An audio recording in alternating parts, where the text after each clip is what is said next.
it's Toya, come on! Roar! Damn, that was a kind of a guttural one. Hello, everyone. Good morning, afternoon. Whoa, good morning, afternoon, evening.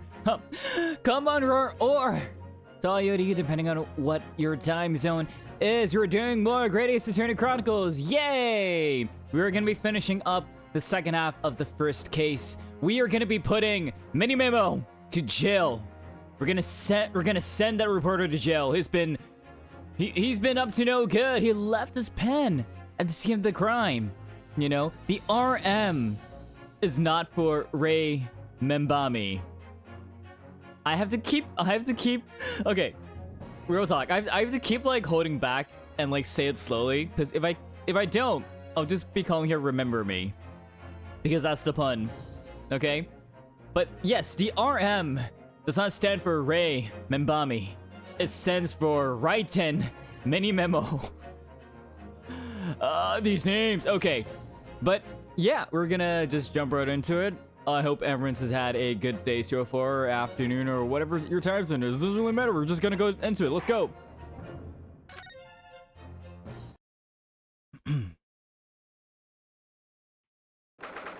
13th August, 10:41 a.m. Supreme Court of Judicature. Defendant's Antechamber. Ray! I'm so sorry, Sasato.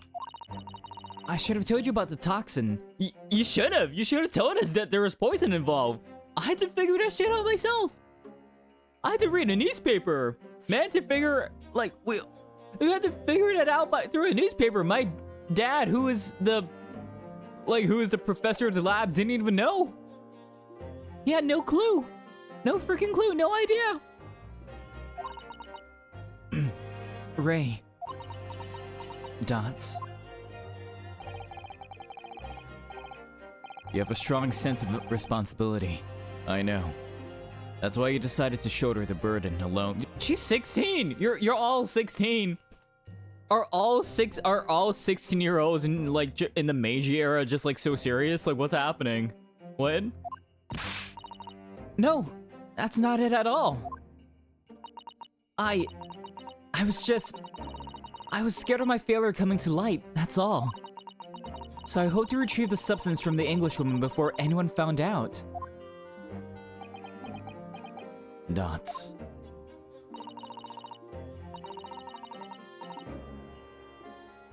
Before the trial started, do you remember what you said, Sasato? That you had no doubt in your mind about my innocence. That you'd stand by me to the last. I remember. And yet I didn't deserve your trust in me. I had important details from you, Sasato. I completely betrayed your faith in me, Ray. I mean, to be fair, it's not really responsibility. It's her, like, it's a thing of like being young and also like, no, I'm gonna get in a lot of trouble, but it's also like, you know, it's a lot of things. You're young. You're still a teenager. You'll learn. Oh my god. Oh god, okay. Hit me, Sasato. I deserve it. Hey, yo? No, in fact, throw me to the floor. Oh god, are we preparing for a Sasato takedown? No, that's too good for... Ray! Ray, please! Girl! What? God damn, Meiji era hits was different, huh? God damn, okay. No, that's too good for me as well. Drag me through the city streets. I see. I'm no better, you know? Yeah, I actually, tempered with a crime scene and left, you know, Renosuke and Shomes to deal with it. Oh!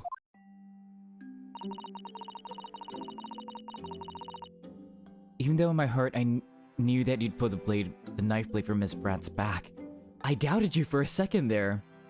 You know, we doubted you. There was just a brief moment when, in my mind, I doubted you. Sasato! I'm sorry. After I stood here and promised you that I'd stand by you and always be on your side. I betrayed your faith in me too. And as such, I failed you as a lawyer. Oh, no.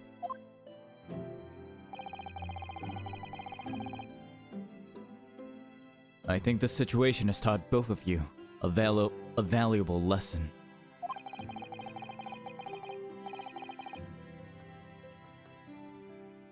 Placing your unbridled faith in another is no easy task. Yes, Father. That fact has certainly struck home. Which is why I can see more clearly now. So, Ray... Wait, hang on. Let me see. Okay, no new info yet. Yes? Can you find it in your heart to forgive me? Dots. Oh my gosh, she's crying. Oh, Susato. Aw, that smile. But the words. Okay. You'll always be a gallant, dashing lawyer in my eyes now. Oh, Ray. Alright, let's get back in there. Or not. Okay. Dots. I was so scared, when it happened. I didn't know what was going on. The English woman was sitting at the back of the hut, listening to what I was saying. I know it was you who stole the poison! Well now, whatever could you mean? And then, a moment later, she suddenly got to her feet. Before collapsing on the floor in front of me, with a knife in her back. It all happened right before my eyes.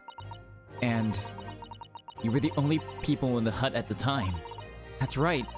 Just Miss Brand and myself. There was no one else. I just don't understand how she could possibly have been stabbed like that. A great mystery indeed. I still can't believe it happened. That's why I just couldn't bring myself to speak up. Dots. It will be alright. However it happened, and whatever really went on by the sea that day, I promise you that I'm gonna prove everything you've said you saw is true. Spoken like a true Mikotoba. Or I guess in this case a Naruhodo. Yeah. Now, I think we should discuss what's coming up in the trial, don't you? We don't have much time. We must make sure we have our facts in order. Yes. I expect the poison is going to come under close scrutiny in the upcoming proceedings. I mean, the fact that they're analyzing the knife, right? So it's either going to mean that... It's either that the poison is or isn't on the knife. And if it's not on the knife, right? But that means that she probably was poisoned in some other way, right? Because her pupils were constricted, not dilated. Because as we found out yesterday, when people died, your pupils dilate, and the pupil constriction is a key symptom of this toxin, right? So most likely, I'm guessing she drank it somehow, like unknowingly, right? What I'm guessing, based on what we learned last time about how this type of pen works,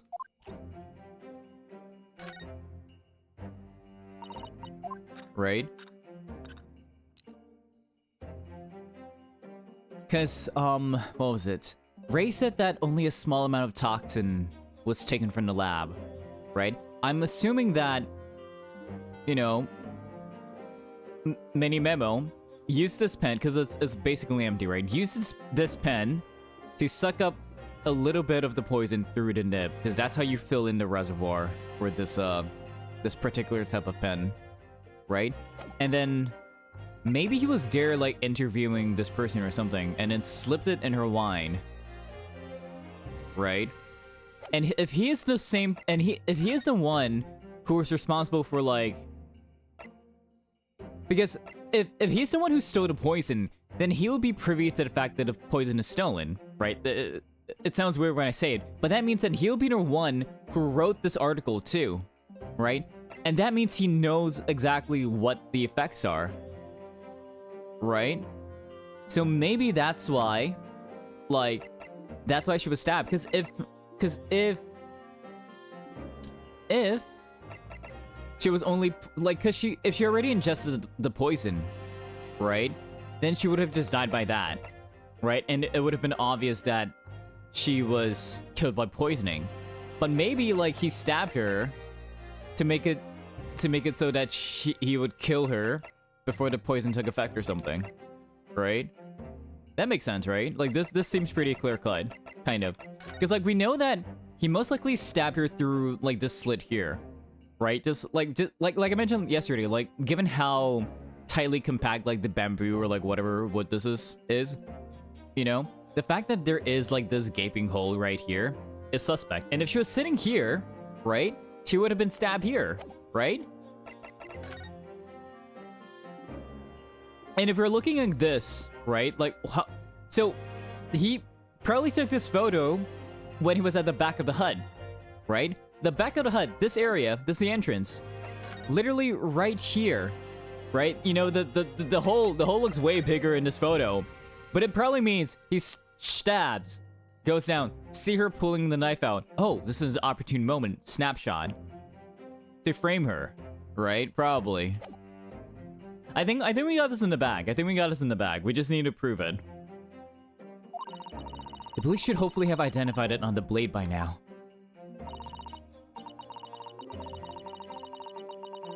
The trouble is, it's a completely new laboratory synthesized blend of alkaloids.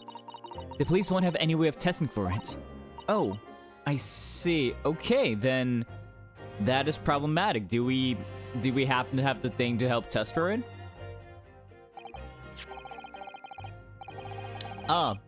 Just as I was asking. Thanks, Dad.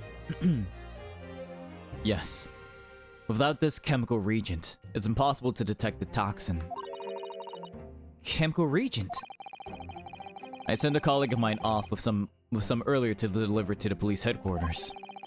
I think perhaps you should have some as well, though, just in case. The chemical reagent has been entered into the court records. Okay, lovely. A special indicator solution for a new poison under development by my father's team. It's been created in strict secrecy and exists only in my father's laboratory. Lovely. Dot. Hang on, let's take a look at that. Can we examine it?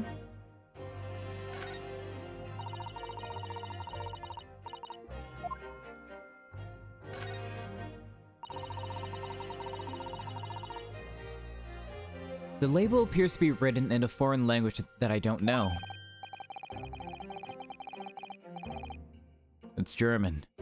So your knowledge of English is going to be of little help here, I'm afraid. Couldn't you have just written medicine on it in Japanese? Then we'll all be able to read it. German is the international language of medicine, my dear. At this point in time? Huh, okay. But yes. I can certainly see the merit in labeling the bottle in Japanese, though I'm not sure medicine would be entirely appropriate. Fair enough.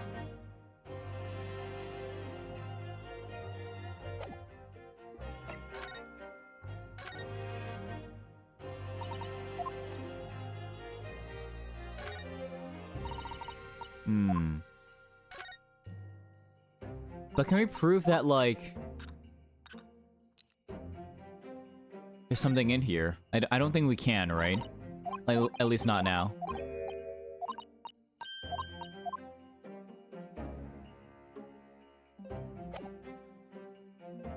But we know that this belongs to MENIMENO, right? It has to show you News logo on it too, so. What's the matter, Susato? You're suddenly very quiet. It's this newspaper article. Exclusive! Deadly poison stolen from Yume Medical Research Laboratory. I'm learning how the information got out, given that it was a government secret. It was all the English woman's doing! What? It was when the professor and Soseki-san were being interviewed at the laboratory. That so-called English lady swaned in, and without any compunction said to Professor Mikotoba,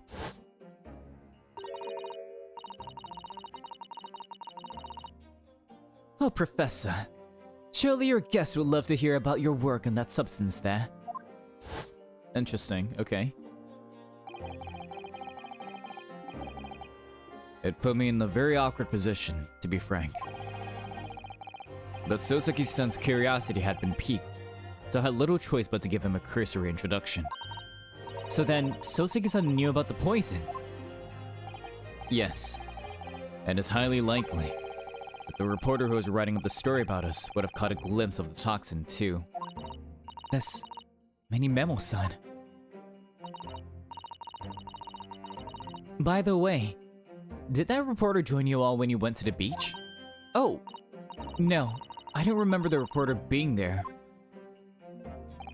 Indeed, he shouldn't have been. I very much doubt anyone would have wanted him there. Oh? A known criminal had been given permission by the authorities to bathe by the seaside. So Soseki-san pointing out that inviting a reporter might be problematic. So the man was sent back to his office, but then how did he take a photo? He was there.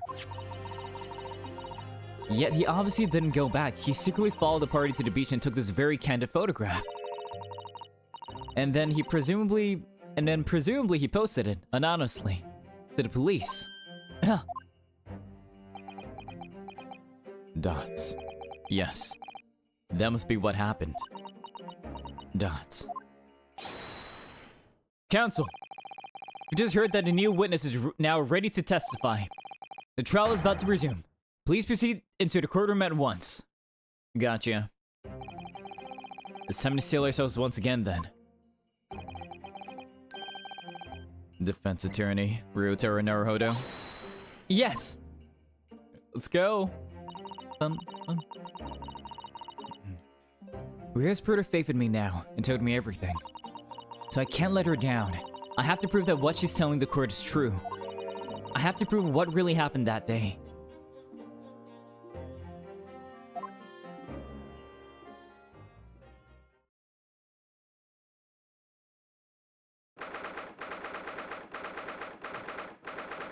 August 11:30 a.m.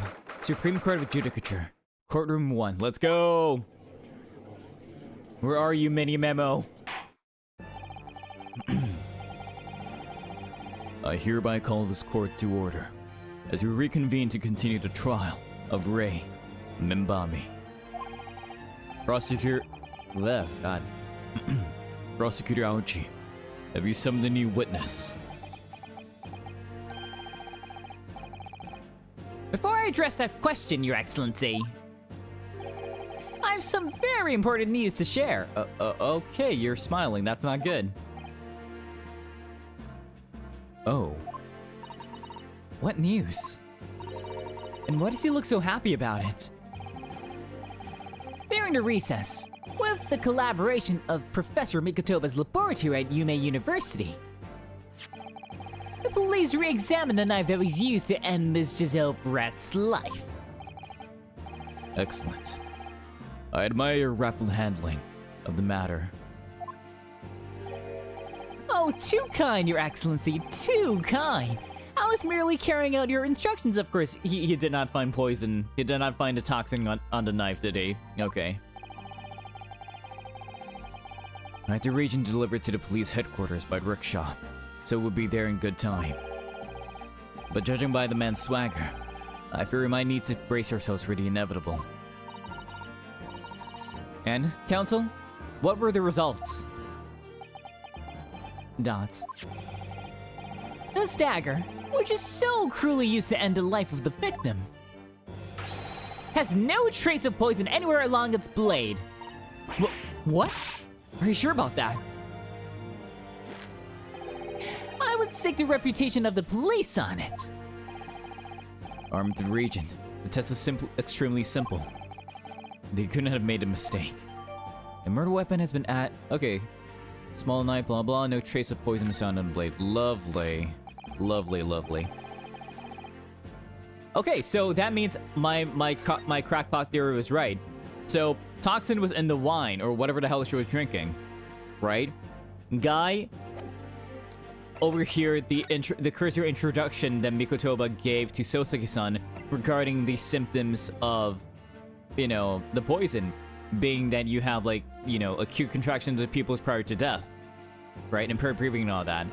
So just to, you know, hide the fact that he stole the poison, and hide the fact that she was getting poisoned, he decided to stab her through the hut to kill her before she gets killed by the poison.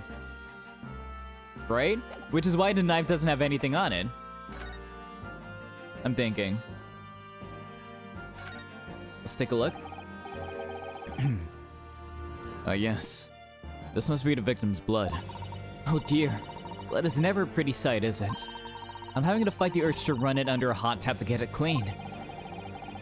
You've always been fastidious about cleanliness. Damn, okay. You've always been fastidious about cleanliness, haven't you?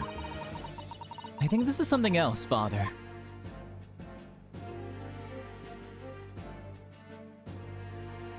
Okay, no new information for this, that's fine. But yeah, I think our theory is pretty sound, so we just need to show that in court. We gotta do it. In short, oh wait, I forgot to read that. Okay. In short, the accused's feeble excuse earlier has been utterly destroyed. Oh god, Sasato. Now, the prosecution is ready to call the new witness. The newspaper reporter who managed to capture a photograph of the crucial moment. Good. I mean, hey, even if he's not, like, even if he didn't murder her, like, the fact that he was basically being a voyeur, you know? Like, I don't think it's legal, nor is it kosher to, you know, snap a photo of a changing hut. Right? A beachside changing hut. Right? I would think there would be laws against that. Probably. Like in the Meiji era? Like probably? Maybe? Yeah? Very well. Officer, bring in the witness. I love when Sasato... Yeah, she's like just doing all the things, like the double slam, the bam. But I like the fact when she's opening her books and she's like, it's almost like reading like her usual animations. Where it's clearly her. No trace of poison on the knife. But if that's really the case, then her pupils would not be constricted. How could the toxin have entered the victim's body?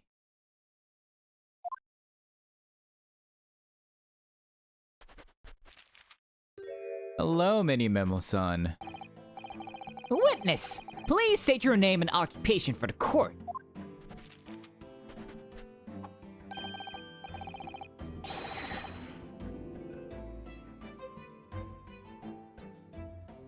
Wait. I was reading that in my mind and I just realized the fucking, oh my god, the newspaper name is also a pun. The Show You News? It shows you the news?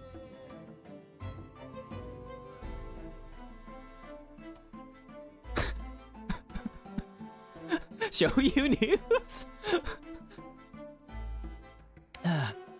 Okay, I want to attempt a like an old timey like journalist radio thing. I would probably fail a lot. Right in Memo, the Show You News. What people like to call a journal. Like I guess that's the best I can do for that. That's the best I can do, but we'll see. What's a journal, Father? Do you know, like a journalist? It's simply a contraction of journalist. I'm there when the news breaks, putting pen to paper to catch those scoops. Jesus Christ. I'm there when the news breaks, putting pen to paper to catch those scoops when they're in print the next morning. So they're in print the next morning. I need more practice of this, ma'am. Damn, he really held those suspenders, huh? I guess he really kept us in suspend. Anyways. They don't call me the hero of the hero for nothing. The nice guy of news. Wow. Oh, so, it was you who took this photograph, was it? Dots. But well, what have we here? I'm sorry? But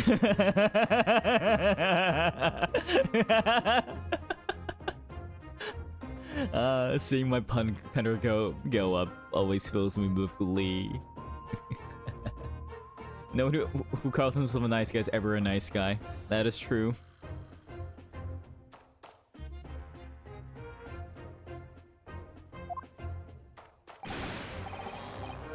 Ooh, brace yourself, people. Minimemo senses a scoop in the offing. Yeah?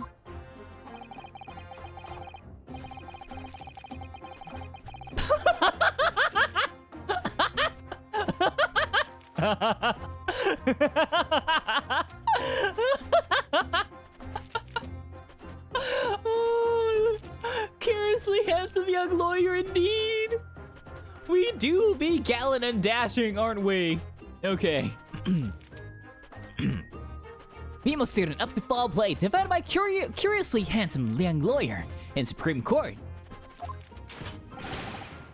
The readers will lap this up. We'll set it above the fold at 72 point in the 5-leg format for the morning edition. Uh-huh? Right then, let's start with your name.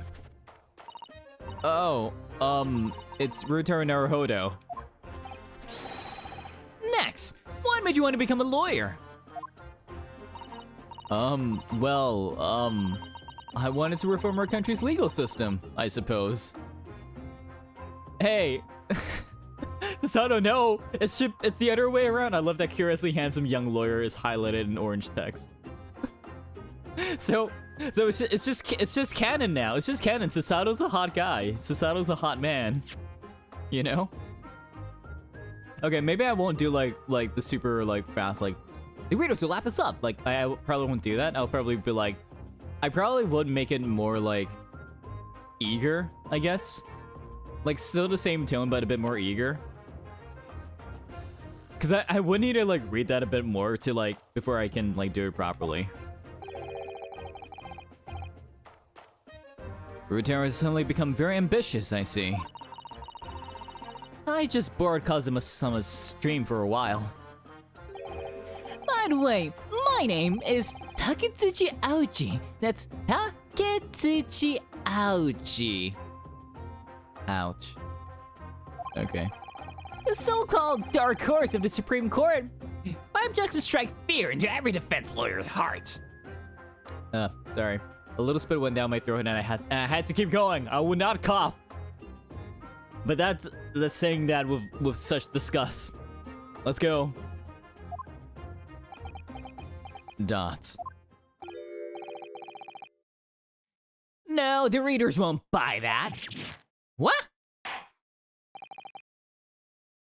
Witness. Yes? What this court demands to know is whether or not you were responsible for the taking of this picture.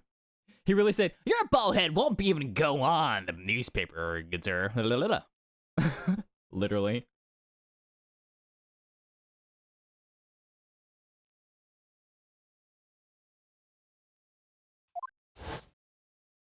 Okay. Aochi's face card declined, literally. Face ID won't recognize him. I was like, beep. You have hair. I do not recognize you. What the fuck? Okay. It was delivered anonymously to the Imperial Police Bureau only yesterday.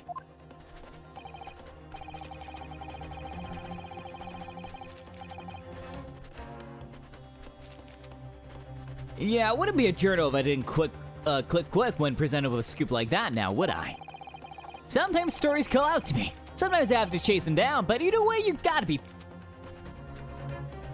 Oh wait, I have an idea. Aochi's so inseparable that it comes all the way back to being funny. A little bit, right? Hang on, I got an idea. You're too... Okay. Sometimes stories call out to me. Sometimes I have to chase him down, but either way, you've gotta be fast. You're too slow. You're too slow. It will only be funny for me because I don't know if anyone else knows Sonic's voice, but it's okay. Oh my god, there we go. Fast legs to run with and a fast hand to write with is no good if you don't write it down. I always say. That's what I call my mini-memoism. My mini-memoism. I don't know how I got that right the first time. Jesus. Okay. Mini-memoism? Yes. I remember your face. We met that day when you were interviewing myself and Soseki-san. Yes, right. That was me. Mini-memo again. But you were supposed to be going back to the Shoyu news offices after our meeting. But the scoop is, I didn't! Because that Englishwoman's words had piqued my journalistic interest. Miss Brett's words? A criminal, left to do as she pleases, just because she happens to be a British citizen. It's horse done! This country's judiciary is rotten to the core. Okay, that's the first pencil. Let's do that he broke. The Supreme Court's rulings aren't worth the paper they're written on. The police are just imperial pawns. Oh, I see. You're a journalist of the free. You're a free press journalist. I see. Nice. Stay your tongue, young man. There are complex political issues at play. Well, anyway. I quickly jotted down those words she said in my fucking hell. I quickly jotted those words down. Those words she said in my memo pad. Memo pad. All right. Okay. Okay. Alrighty. Are you ready? I'll read it out. Are you ready? I'll read it out. It's all here. Right. Here goes.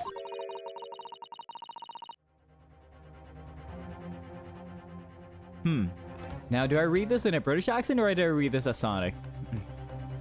Said it 5 times fast. Memo pad.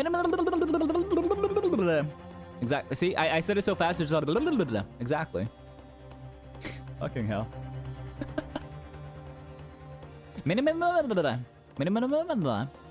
Anemones. Exactly. It's a sea creature now. You know, the memo pad. At some point, you know, it's not even gonna be a memo pad, you know. Okay. I think I'll just do like all the Brett stuff, British. 5 out of 5, exactly.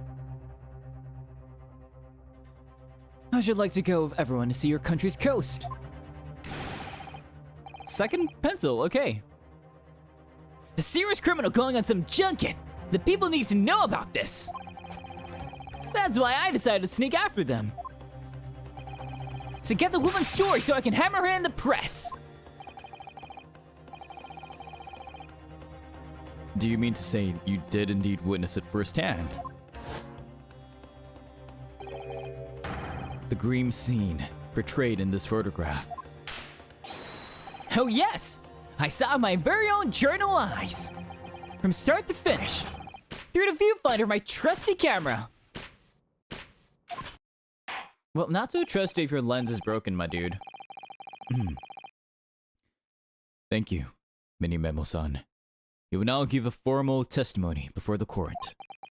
You will state exactly what it is that you witness. You will say exactly what it is that you witness of the events surrounding Miss Brett's death. Yeah, okay.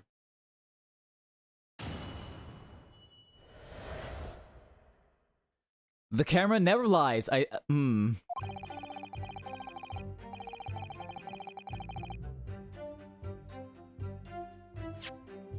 Sure, but not like this, bro. This looks like you ripped the fucking thing apart. Man, you ripped that shit apart. This is not a gap. Gap my ass, dude. The beach shelf is made of shoddy old reed screens. So there are plenty of gaps I could see inside through. The Englishwoman was... blah, blah. The Englishwoman was sitting on a stool when a certain girl came in and started arguing with her. Third pencil?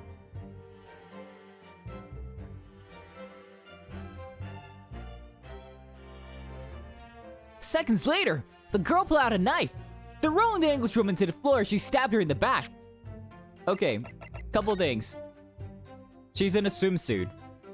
Unless you're telling me she was hiding it behind her back, there's no way she would be able to conceal carry that in front of a police, like a detective and Soseki-san, right? That would be kind of impossible, I would think. Right? So you're saying she threw the woman on her back? If she's facing if they're facing each other, right? Wouldn't you like say toss? Like, wouldn't you like, yeah, she kicked the stool down and then stabbed her back or something like that, right?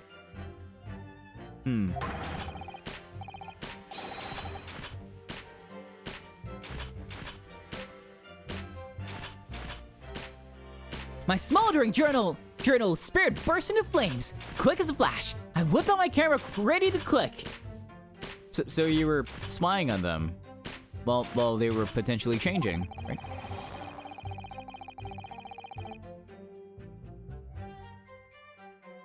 Ah, so that's what you're going with, huh?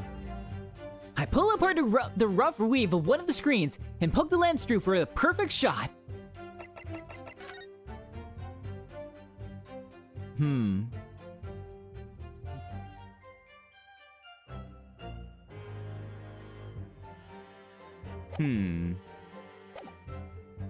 Interesting. Okay. Read screens, you say. Right! You can see them clearly enough in that great shot I snapped.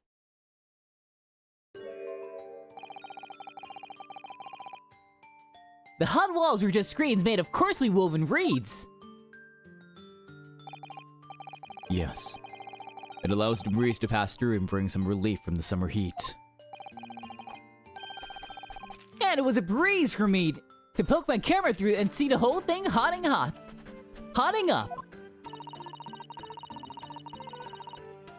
Yeah. Ignoring for the time being the appalling invasion of privacy involved, yeah, you were being a voyeur, sir.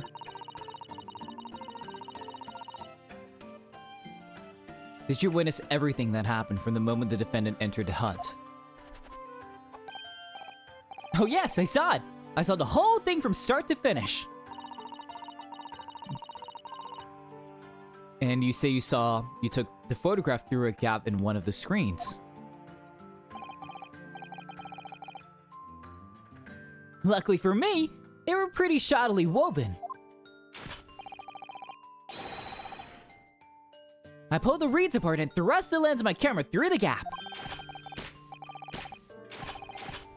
Would I get away with it, or would I be seen? It was the gamble of a lifetime.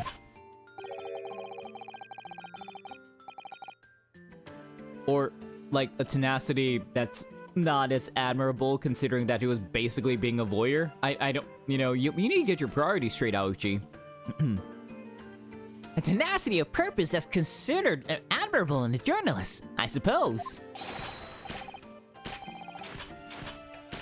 Run a risk one day, run a script the next. That's MENIMENOOOOOO in a nutshell. At last, it would appear we have a genuine witness to this wicked crime. The evidence and testimony are extremely compelling. I believe we may be close to a verdict, not unless I can prove that he's full of shit, Judge. Hold on, let me cook. No! Wonderful news, Your Excellency. Wonderful. Nevertheless, it cannot be denied that this testimony begs one very large question. What question?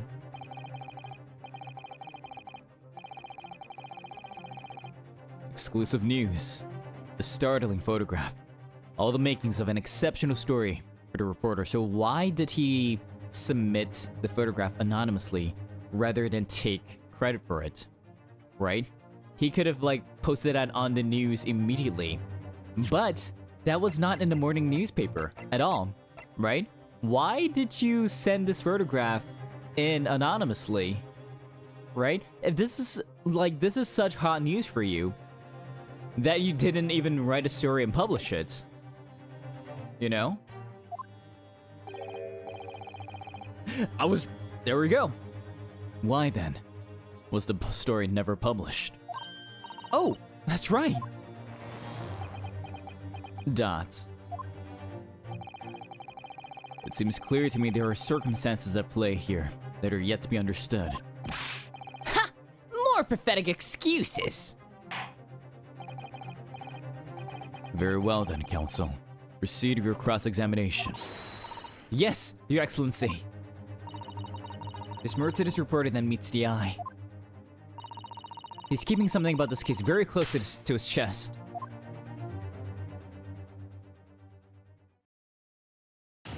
I know it's you, you son of a bitch.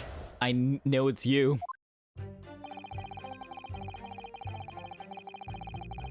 Okay, hold it. An invasion of privacy, right?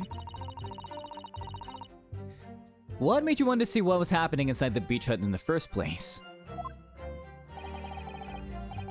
Call it journal instinct. Can you think of a better reason? You wanted to see the flesh of a English woman? God, that felt wrong coming out of my mouth. God damn. Oh, I don't know. Perhaps because as well as being a proven criminal, the person inside was a young woman. My God, Ryota. Damn, Sasato. Ah, I see where you're going with this. Brace yourself, people. He's painting the journal as a voyeur. You fucking are. What do you mean? It's hardly slander, sir. You had a camera and you were taking pictures without the woman's knowledge.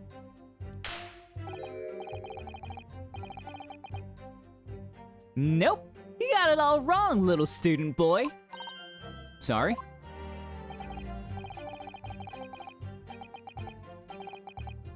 To my mind, all that was inside that hut was a scoop.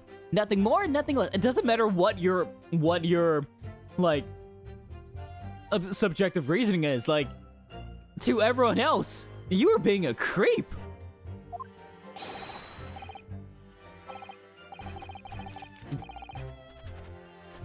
Scoops know no gender. Man or woman, it's all news. That's not even a mini-memoism. That's basic journalism. That's... Sure. But regardless of whether you're snapping, like, photos of men or women in the hut, it's still voyeurism. The fuck are you on about? If only the courtroom was as indiscriminate. Right. So that's all buttoned up. Can we move on? Down to court then, witness. What sight befell your eyes when you looked inside the hut? A sight that vindicated my journal instinct, that's what. When I pull back the reeds, I could see it all as clear as day.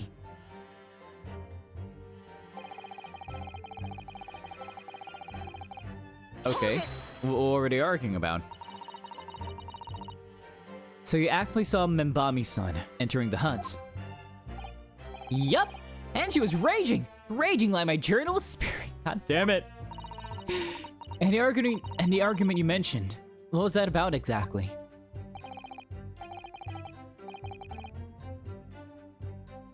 You stole it! I didn't steal it! That kind of thing. Talking about the poison, I suppose. The student girl walked right up to the English woman and really started laying into her. I mean, if she laid into her anymore, there would have been eggs. Okay.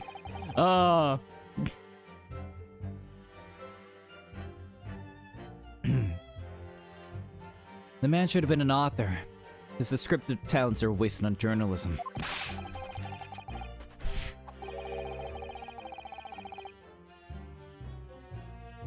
But as soon as rantings fell on deaf ears, like a Japanese person listening to English for the first time. You really have to work on the similes first, though, to be honest. Anyway, the point is, that woman in the dock was mightily angry. And her temper finally got the better of her, it seems. Dear me. which was the climactic moment that I caught on film.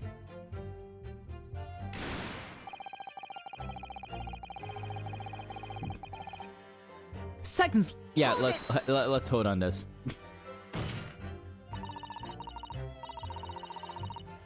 Do you swear before this court that you actually saw the precise moment when the stabbing took place? Ha! Ha! The precise moment? I didn't just see that. I saw the whole hellish scene play out, from start to finish. Okay, I have here a simple plan of the beach hut. that would have been helpful. Thank you. Perhaps you could use it to explain to the court exactly what you witnessed. Dots. Right you are. It's all here in my memo pad. Go on. When I first peered into the hut, I'm sure that the Englishwoman was on this stool at the back of the hut here. Yes, the accused's own testimony confirmed that. She just sat at the back of the hut, smiling sweetly, is what I have noted down. It's my turn to testify now. Try not to interrupt. Then, the next moment, as I was watching, the evil student girl entered the hut. After a while, the pair of them ended up in the middle of the hut, arguing furiously. The Englishwoman went for the student, but the girl dodged out of the way. And in a flash, plunged a knife into her adversary's back as the two passed each other. But you said you said that she threw her, right?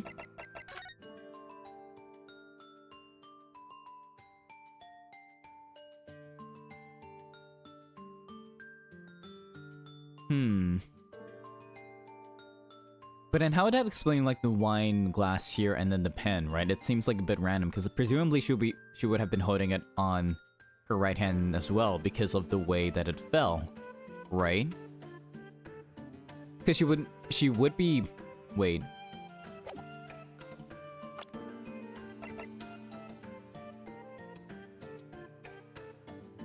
No. Because if her right hand is preoccupied with the mask.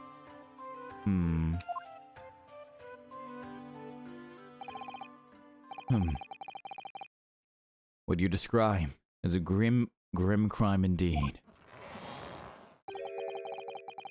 Never sugarcoat the truth. That's what MENIMENOOOOOO says. The beachhead plan has been entered into the court record. Thank you. By the way, MENIMENOOOOO-san, whilst you were watching that terrible scene unfold before your eyes through the gap in the screen, did it not occur to you to try to prevent the tragedy, rather than capture it on film?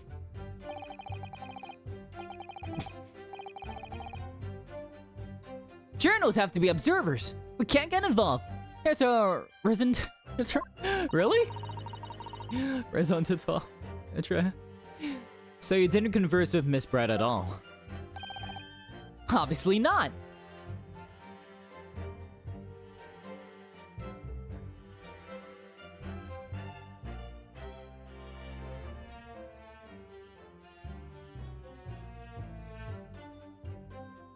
But seriously, like you're claiming that, oh yeah, that's my journalistic spirit. That's my raison d'être. My raison d'être. You know, I can't do anything. I have to observe. I need to see this crime take place. Yeah, I mean that means you're complicit in the crime, good sir. An observer always remains on the outside looking in. And that's something to be proud of, is it?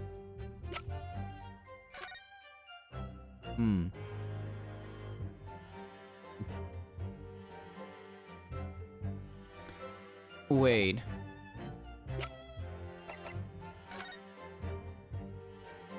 But that goes...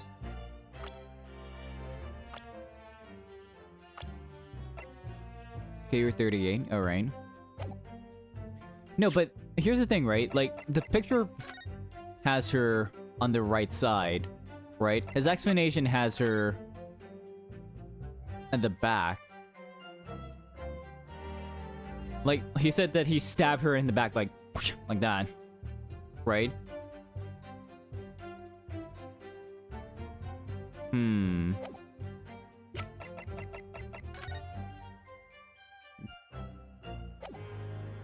It's conflicting. It's conflicting. Your Excellency, if I may. Yes, Professor? I think the witness's last expertly phrased statement should perhaps be added to his formal testimony. Father, what are you... I will grant the defense's request.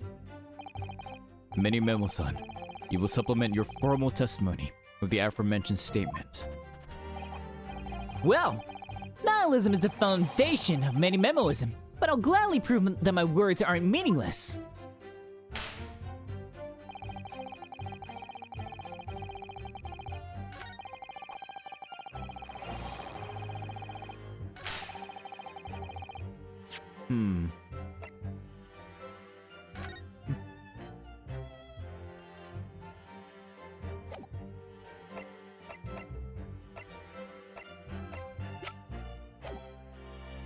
Hang on, I'm gonna press on this. Hold it! But the two women inside didn't notice. Ha! Obviously not! If they had, where would I be right now? In jail, that's where! Which you think will make you reflect on what you were doing. No, a journalist's job is to collect little snippets of life as unobtrusively as possible.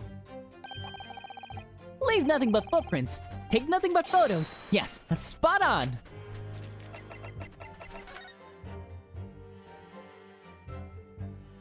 But there were so many footprints here.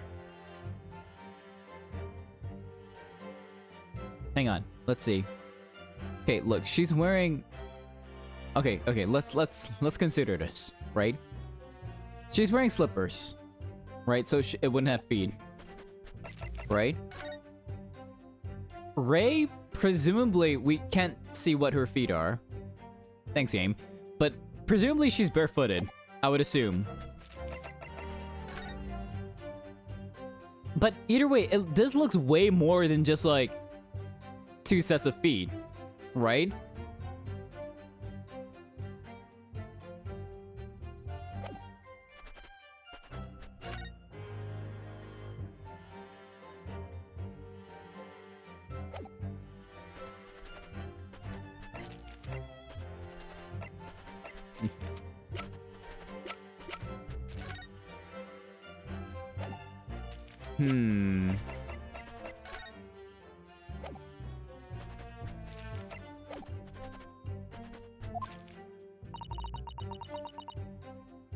Did he just make that up? The point is, the witness risked life and limb to obtain this photograph. Yeah, life and limb indeed. He did give up a life for that. And this photograph reveals the whole truth. There's nothing more to be said. Oh?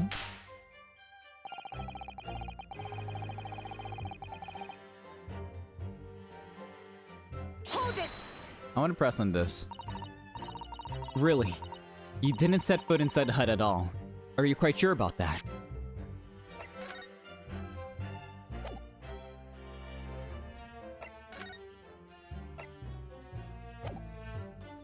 I kind of want to present this, right? Because, like, there were so many footprints here. It can't possibly just be 2 people, right?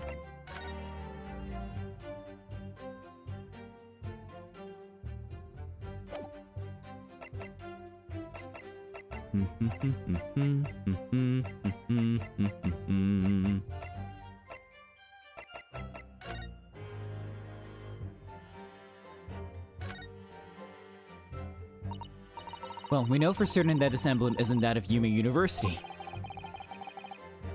The police really ought to have spotted that. They were obviously convinced of Ray's guilt from the outset. But that looks like the Show You News one, right? No?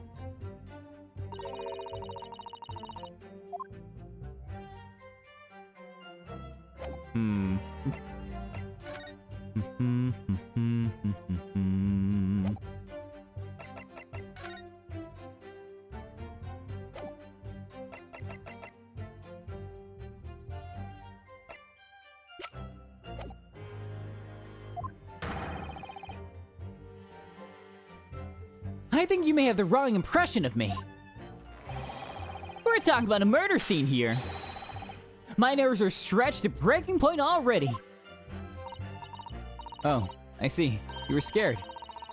Maybe I did have the wrong impression of you. Yes. It was all I could do to stifle a grin and hold my hand steady enough to snap the shot.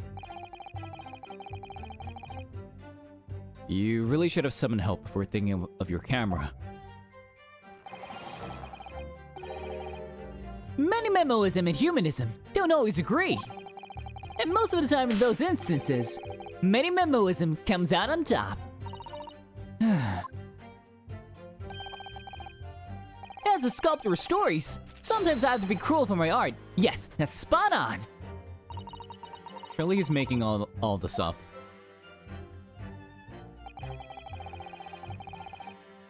He claims to have spied the whole affair from start to finish. If true, his testimony is devastating. But it does seem as though he's holding something back, doesn't it? If that's how you feel, I suggest you trust your instincts and press him on everything he said. As you've no doubt seen many times before in your role as judicial assistant. Yes, I have. I've seen witnesses like this pressed often. I know exactly what to do.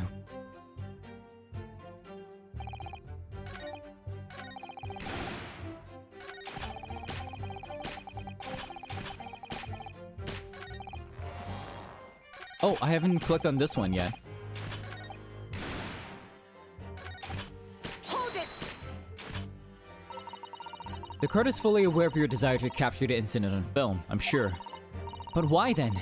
Did you choose to post the photograph anonymously to the police? Dot.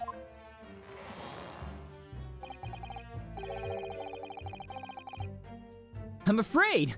I don't understand a word that's coming out of your mouth. I'm asking why, as a journalist, you decided not to make a story out of the incident. Dot. Think of me as a sculptor who makes art out of the sordid, private details of other people's lives. But I never discuss my own personal life and principle. I mean, that's basic menimemoism. That's not something to boast about. No doubt your burning desire to see the truth exposed and justice done was what motivated you. That's it! That's brilliant! My burning desire to see something or other exposed. There has to be a good reason why he didn't think to write an article about what he saw, though. By your own admission, you're outside the huts. How then did you manage to take the photograph? Yes, that. I'm glad you asked.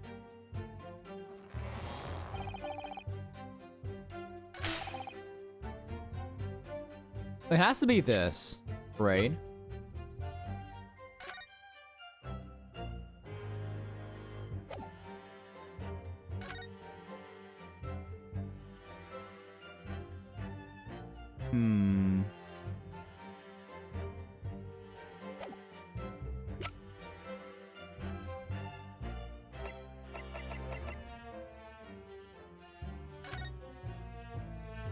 I'm really gonna say like the footprints like on the photograph, right?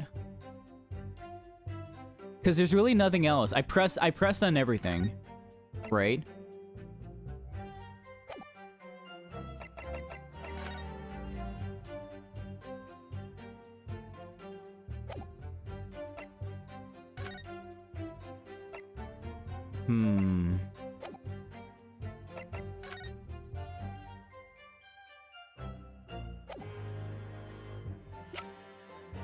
And this doesn't help unless I'm trying to, like, prove, like, you know, since he was here, bam, right?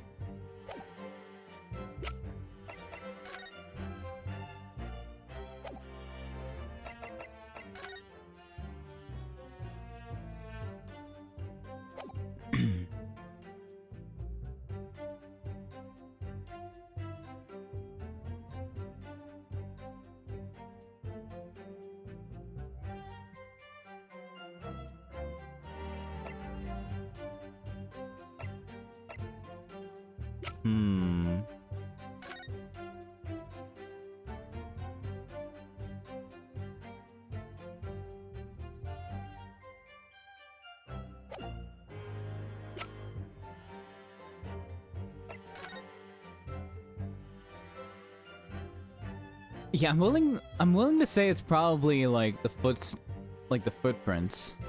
There are way too many.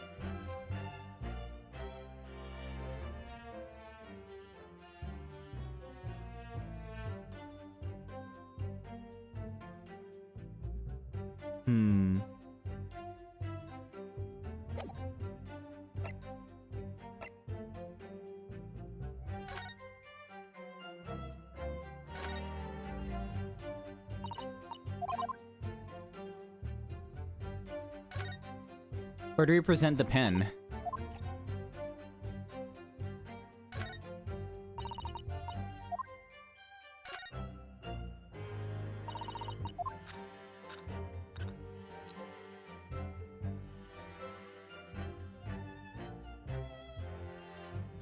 No, okay, hang on. Okay, let me think, alright? So, I don't think we can say footprints. I was convinced of that, but then the thing is, we found the pen. When we know this to be his pen. Objection! There we go!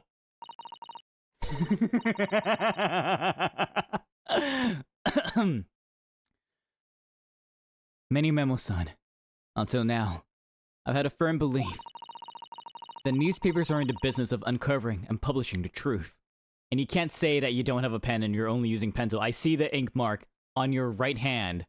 You own a pen. And we know that this belongs to you, not just because of the coincidence of the RM, but because of the emblem, the logo. You're spot on there! The press doesn't lie. Which is why I'm proud to wear the emblem of the Show You News on my arm. Yeah, we're gonna get back to that. We're gonna get back to that logo. We're gonna get back to that emblem, good sir. Hold on. You're gonna have to let me cook.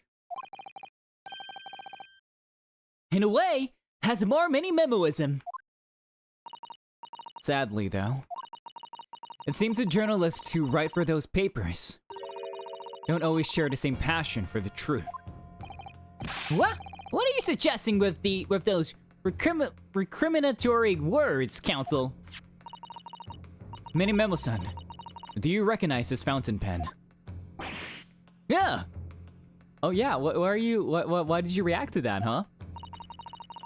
This pen was found at the scene of Miss Bratt's death. In fact, the murdered victim is gripping it in her hand as she died. What are you? If you looked at the barrel of the pen, you'll notice that its owner's initials are engraved there. R.M. Yes, thank you for bringing that up, Counsel. The initials of the accused, Ray Membami. Is it a coincidence, I wonder, that your initials are also R.M. Write-in Many Memo. No! Write-in Many Memo. R.M. That's horse dung! Can't you see? One of the central tenets of MENIMENOOOOOism is being a pencil user, but yeah, but the fact of that, like, you know, look at this thing. The ink stains here are clearly from a pen. You know?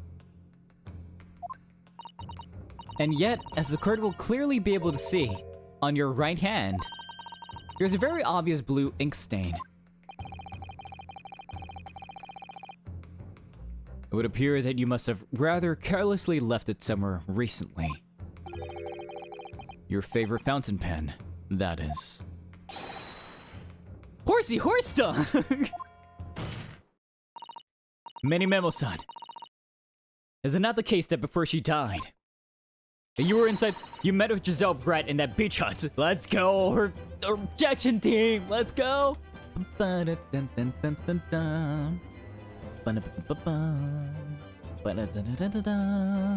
Let's go.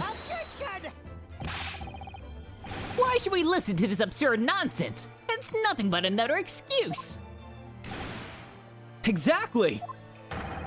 Show You News will stand behind me all the way. I deny everything, but Show You News is gonna be your undoing, you dumbass. Let's go. There must be as many people with the initials RM as there are stars in the night sky. Oh, hold on. You know, let's zoom in on this little star. Yo, that's a cold line. Oh god. The defense has neither the time nor the inclination to count every star in the sky. Oh, she's doing the Rinosuke swagger. Look at her. She's doing the Rinosuke like katana swagger. Look at this shit. Oh my god. And there's no need anyway, because this pen has more to tell. Yes, there is another clue. A clue that undeniably proves who its owner really is. In that case, counsel, the defense will now show the court where this alleged clue lies. Of course, Your Excellency. The clue in this fountain pen that clearly reveals its owner's identity is... I got you. Show You News to stand behind you?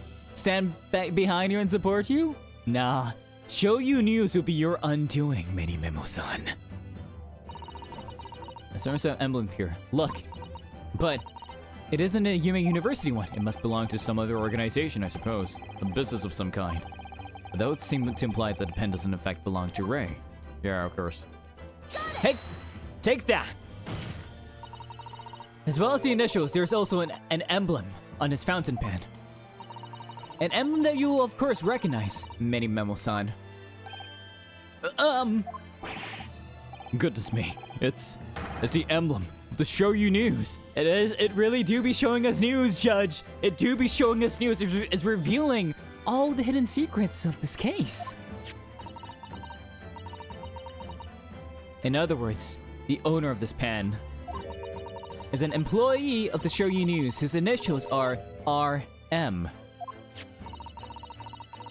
Suddenly the stars in the night sky don't seem so numerous, do they? Oh, God, that's so fucking cold. That is so cold, Susato, goddamn. Well, Menimemo-san, how do you respond? No!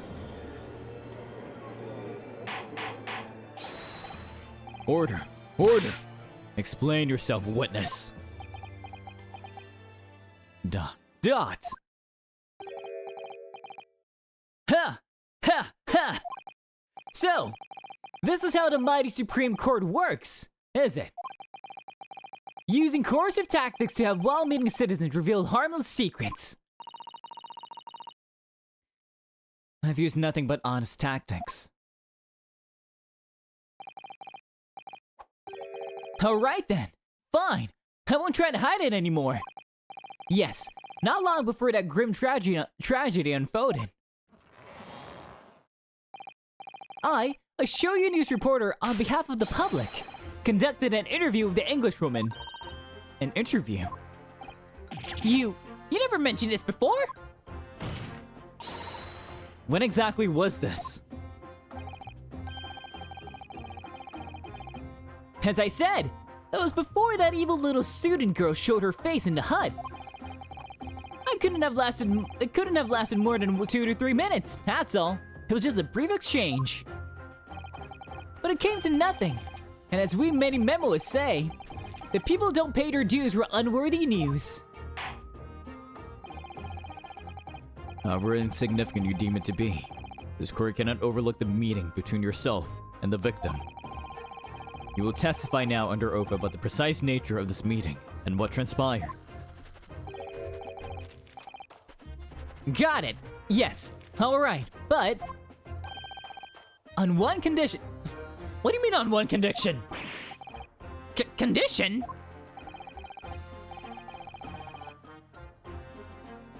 In all good conscience, I couldn't speak out alone about this. You need to call back the earlier witness, Soseki Natsume-san. What? What? Soseki-san? Why? Oh yes! According to my notes here, that man has a secret of his own, and brace yourselves, it's not a harmless one, it's big! What? What?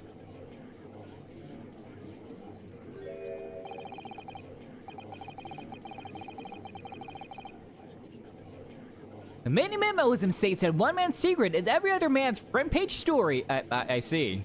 Okay. Okay. I will be right back. Let me head to the bathroom real quickly, and then I'm gonna hire this memo to stare at y'all, with the court being a little gossipy. So I'll be right back. Give me a second.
Ah, okay. My body. Y'all miss me? I'm back. Let's carry on with this. Very well. I will grant the witness's request in this instant. Officer, summon the earlier witness back to the stand. Soseki-san. Hiding something? What is he hiding? Hey there, Soseki-san. The witness's secrets.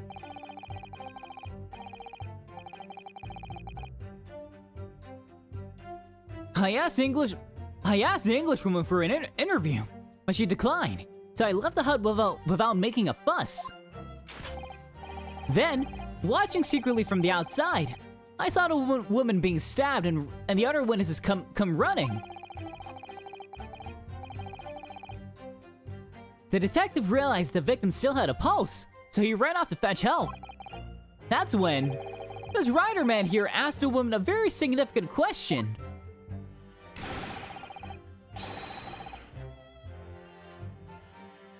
But he didn't say anything about that in his testimony, which is why MENIMENOOOOOO demands I reveal it now. So you don't know what the question is? You mean to say the victim? The victim regained consciousness! Well, And when she did, you decided to ask her a question? That's, true. Yes. He did! And that's not all! The woman gave him a very definite answer. An answer that incriminates the accused. Does it? That's preposterous! Why am I only hearing about this now? Why didn't you mention this before, you yokel hack?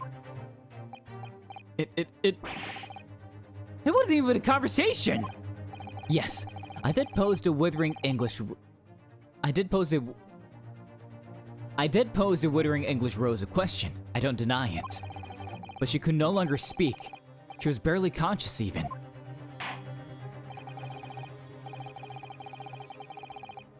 Counsel for the defense. I expect a thorough cross-examination to be conducted here. The court must and will know the truth. Let's go. Absolutely, Your Excellency. The reporters claiming that Miss Barrett implicated Ray somehow.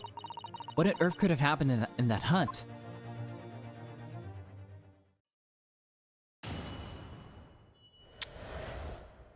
Let's go.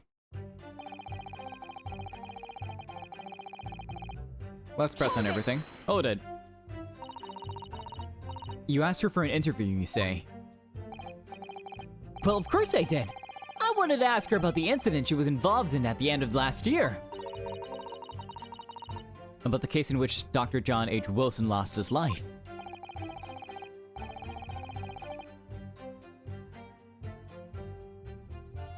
That's not the way I phrased it. MENIMENOOOOOO calls for straight talking.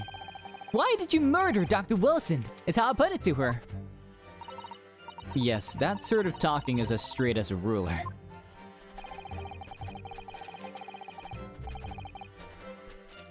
Ask every question as if you're asking for a menu in a restaurant, I say. That's the best way. A veteran at the paper taught me that. And how did Miss Brett answer? With one simple phrase. Mystery is a woman's charm. Okay. Whew! That told me! So I waltzed right out of there. Really? Something about that doesn't quite seem to fit together.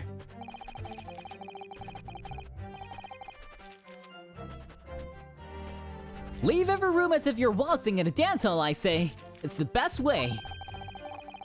A veteran at the paper taught me that. So it seems, huh?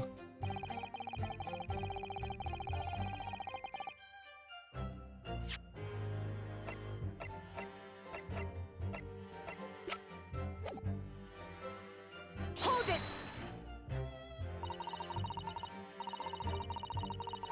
That was very persistent of you, considering that Miss Brett had just turned you away. Persistence wins the prize. Any memoist will tell you that. Let him think you've left, and just when you load your card, that's when he's swooping for the scoop. And the fruits of your labor are all too apparent in this telling photograph. Now I'm sure the young yokel student would rather not be reminding of this damning evidence. Actually, it's thanks to that photograph that we've managed to identify this witness.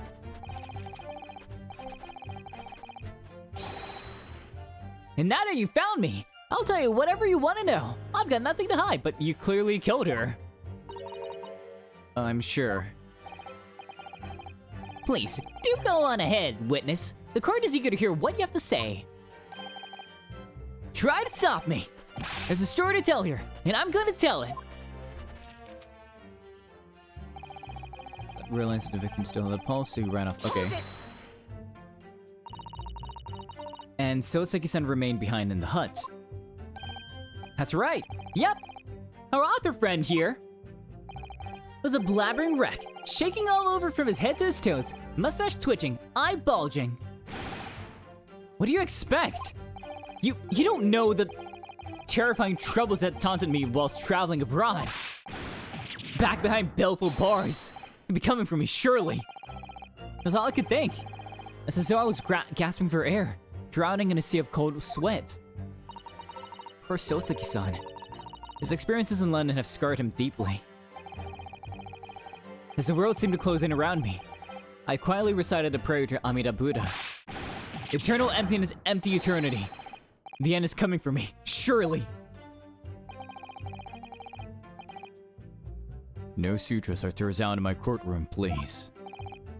And now, we come to the crucial part. That's when it happened.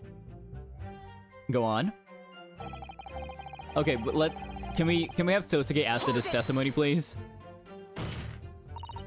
What question? What exactly did he say? Well now, you should hear that from the horse's mouth, I think.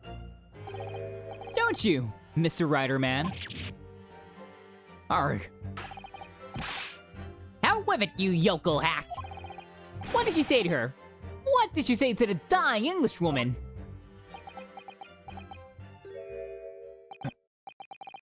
Well, in truth, I'd been catching crabs at the water's edge and building castles in the sand, you see. Well, the seaside is a place to be at leisure, I suppose, even for a grown man.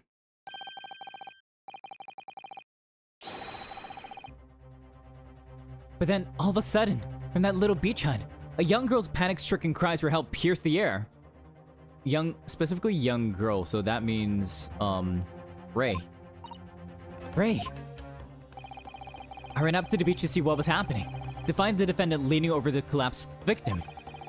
As soon as Inspector Hosonaga saw Miss Brett on the ground, he sprinted off to get help. And then, just a moment later, I heard a faint moan, a moan from the dead Englishwoman. I nearly jumped out of my skin! What did you ask her, Soseki-san? Dots. I asked her, who did this to you?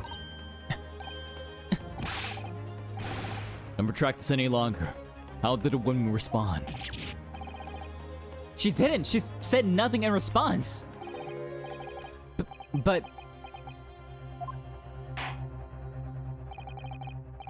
When in the stand, you answered the questions asked of you unambiguously. Now, without evasion or reticence, I demand you amend your testimony. I will! Okay. Hold it! Okay. So you try to find out who the culprit was.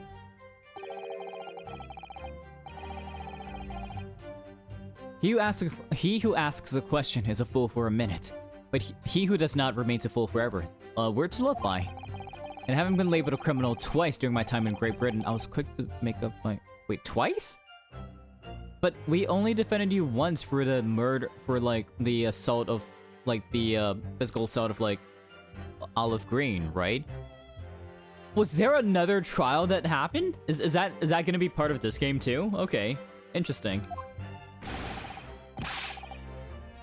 Better to be a fool for a minute than remain a fool in prison forever. However, you've indicated that the victim failed to respond. Is that correct? I know why. I know why the Englishwoman said nothing. She was ignoring me because of my stoop and mustache because I'm Japanese. Oh dear. So Seki-san has really developed a dislike for the English, it seems. I haven't read the report on his time in Great Britain. I can't say I'm surprised at his xenophobia. But the Englishwoman didn't ignore you at all, did she, Mr. Writer Man? Well, yes, alright. She did respond in a manner of speaking, I suppose. What did she say? She just lifted her trembling finger and pointed in the direction of the defendant. Let me press on this. Miss Prep pointed a finger at the defendant. So, Seki-san, is that really true? Dots.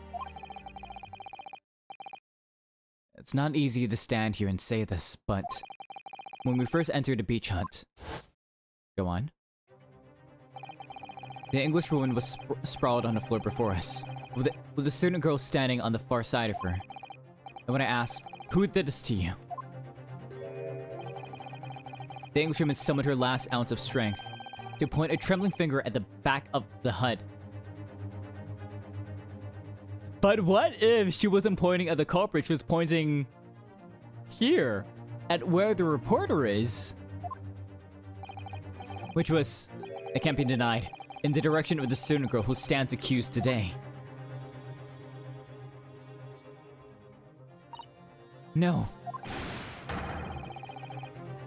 So, Seki-san, why on earth did you neglect to mention this in your original testimony? But fiddlesticks, I say! This is not a British court of law. You will respond in Japanese. Yes, of course. The Englishwoman did point her finger towards the back of the hut, but I was trembling, and she was trembling, and everything was a blur.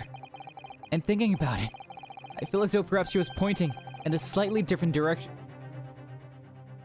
Tell us about it. Actually, no, not slightly, in a very different direction to where the student girl was standing. To somewhere at the back of the hut, where nobody was standing at all. You mentioned that your memory of events and the direction in which the victim was pointing are both unclear. Yes, that's it, unclear. I'm very, very unclear. Your Excellency, surely this proves beyond all reasonable doubt. Yes, the woman may barely have been conscious. And yes, perhaps her finger wavered slightly. But there can be no doubt that this was an attempt by the victim to confirm the identity of her assailant. Why? Because as the court can see, there was no one other than the accused in the direction the victim was pointing. Huh, not true. Not true. You know who else was in the direction where the victim was pointing? Huh? Writing MENIMENOOOOO. It is now abundantly clear that no one besides the accused could possibly have committed this crime. I'm inclined to agree. And in the absence of any credible argument to the contrary, I believe we can now conclude this trial. No objection, Your Honor!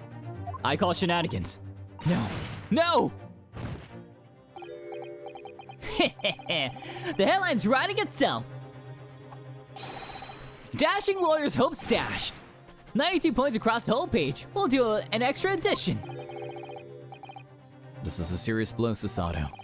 Unless we're able to identify the true culprit and substantiate our claim with evidence, the judge will give his ruling, and the trial will be over. But that's impossible. It's not impossible, Sasato. We don't even know how the crime was committed yet. Impossible though the task may seem, we have no choice. We must think back over everything we've learned thus far. Somewhere in all those details, I'm confident we'll find the clue we need. I know how it is. He gave us her account of how events unfolded in the defendant's antechamber before the trial resumed. She showed us what happened at the precise moment Miss Brett was killed. The Englishwoman was sitting at the back of the hut, listening to what I was saying, And then, a moment later, she suddenly got to her feet. Before collapsing on the floor in front of me, she was stabbed from the back through the hut with a knife in her back. How could Miss Brent have been stabbed in the back in a beach hut that was empty but for herself and Ray? To remit all the information we've gathered so far, there must be an answer to that question. I take it then. The defense has nothing further to add.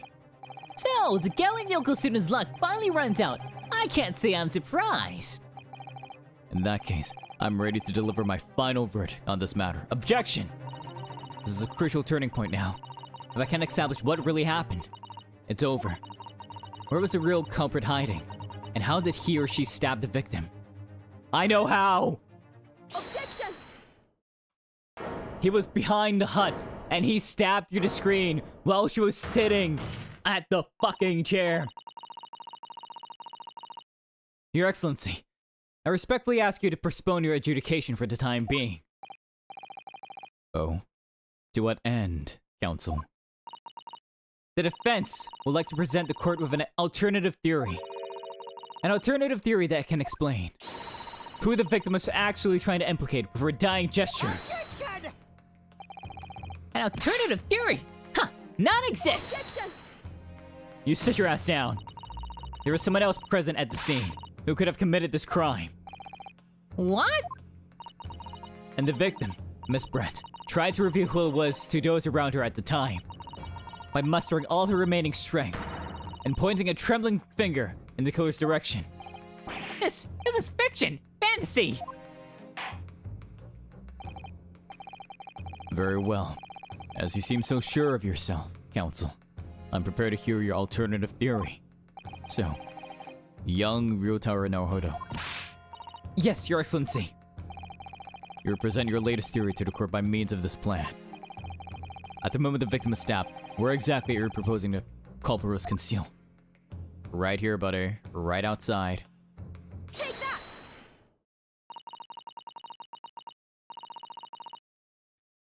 Naruhodo-san would never give up.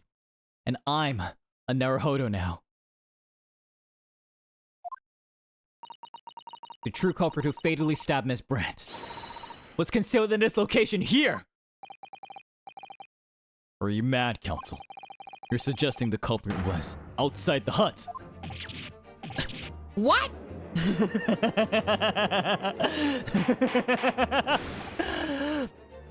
Order!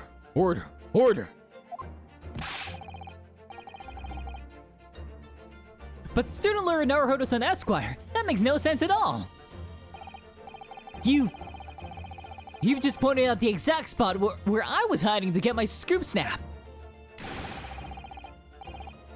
But I didn't see any suspicious individuals loitering about. I can swear to that. You're the suspicious individual loitering about, you motherfucker! Obviously, if the culprit had been outside the hut, there was no way he or she could have stabbed the victim who was inside the hut. Actually, Prosecutor Aochi, there is a way. There's a gap. Oh. And in point of fact, the defense can provide evidence strongly suggesting that is precisely the way Miss Brett was killed. You're bluffing! You're bluffing, you yokel! The defense's assertion is clearly too fantastical for the court to comprehend. You would need to give us more guidance, Counsel. What piece of evidence corroborates your theory that the victim is stabbed from outside the hut? Take that! The original photographic print of the crime scene. I've been saying this whole time. Marshy, thank you so much for the stretch. Oh my gosh. Let me stretch. Oh, okay. That cracked my spine. Let me give you a little shouty shout out, Marshy. Infinity Neki, let's go. Happy New Year to you. Bum, bum, bum.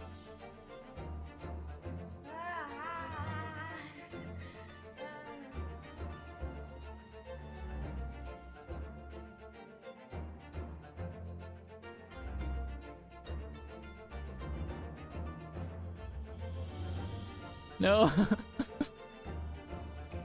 To be fair, I couldn't hear what was happening with that guru, so with that clip, so it's okay. But yeah, we are cooking so much in this trial.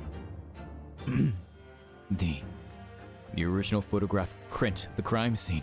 Someone is banging on my door. Oh no. Yes. Screaming stuff. Oh no. Yes, it's clearly visible in this print. The traces of the fatal thrust that was delivered from outside the beach hut. Objection! Do you take us for fools? There's no hint of any such. There's a stranger. I had to call police and ensure. Oh no, that's terrible. Holy crap. Oh my god. I'm sorry that happened, Marsh. I'm not sure that everyone present would agree. Someone, at least, appears to have noticed what it is that I'm referring to. Counsel, once again, I must call on you to be explicit for the court. Where on this photograph is the trace of the stabbing, which you claim took place from outside the hut? Right here, Judge. Take that! Look closely just here.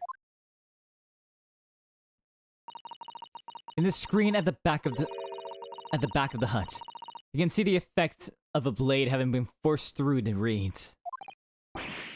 No, I can't. I can't see any such thing. Then get better prescriptions, Aochi. It's true that the hut in question had 4 walls as you'd expect. However, by parting the reeds, a knife blade could easily penetrate them. This is extraordinary. Marshy, thank you so much for the water ASMR. Everyone, let's grab our little water jugs and do a little glug glug. Ah, nice. Yes.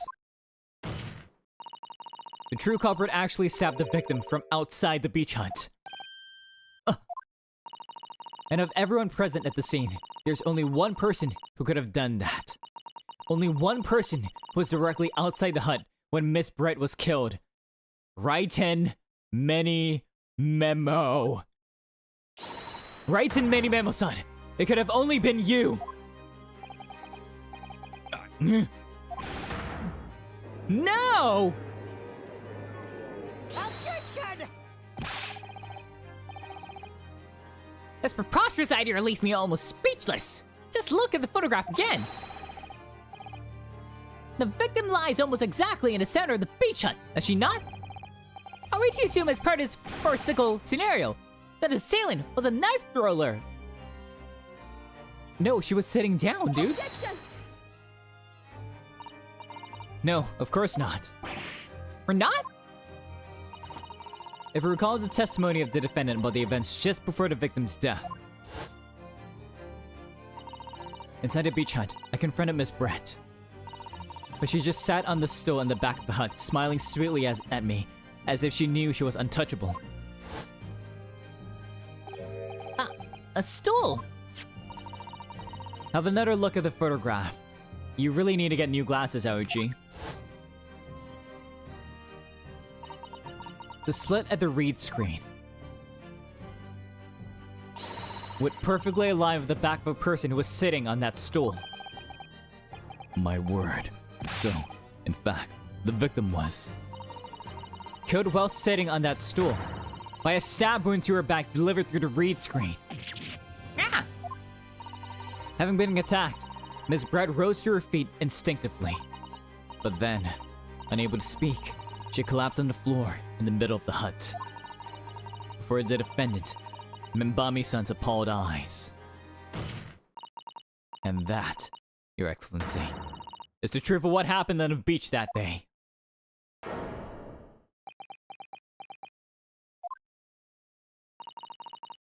By your silence, MENIMENOOOOO-san, I take it that you don't deny the charge. This is absurd!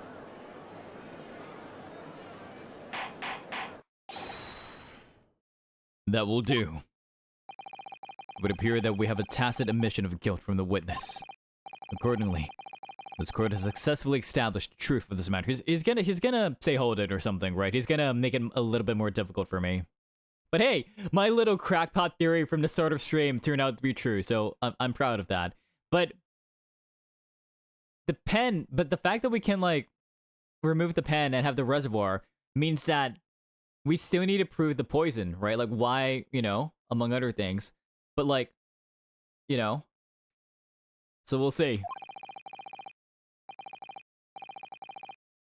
Which means that the defendant, Mimbami-san, is innocent of the crime. Oh, thank goodness. I finally made him cave. I must say, I've never been more proud. No, this can't be. The Aochi clan can't. What about my grove of hope? Your little, like, small Sparrow here, Aochi. It wasn't all an apparition. I won't accept this. I won't! I see no reason for the continuance of this trial. I will therefore move to conclude proceedings by delivering my final verdict and, of course, yeah.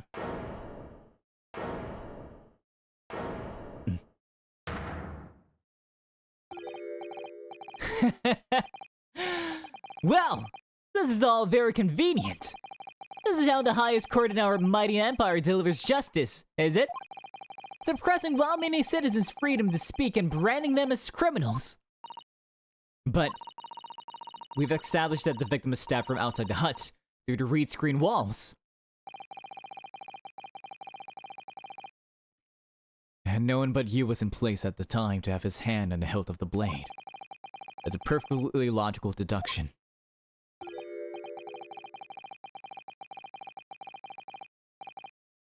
So, your argument hinges on the location of whoever stabbed the Englishwoman, does it? Well, it seems a little irrelevant now. Irrelevant? Where she was stabbed, how she was stabbed. It doesn't matter. I mean, whether she was stabbed at all makes no difference if you think about it. Because she was poisoned? After all, this trial already shown the whole thing hinges on something else.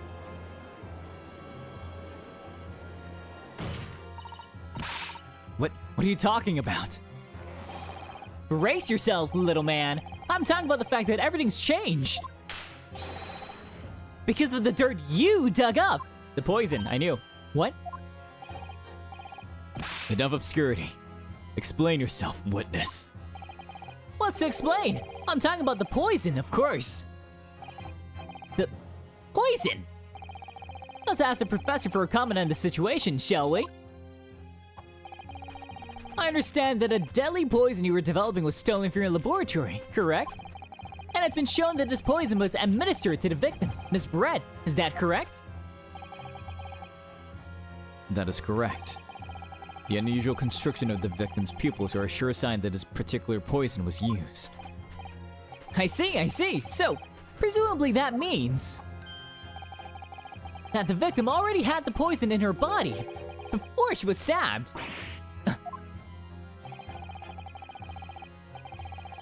Given that her pupils were clearly constricted, it seems highly likely, yes. If she had been dead already, the poison could not have circulated in her blood.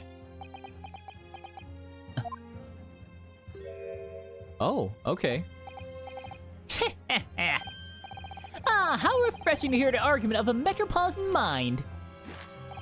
Precisely! It matters not a jot who stabbed whom and who's back and with whose blade.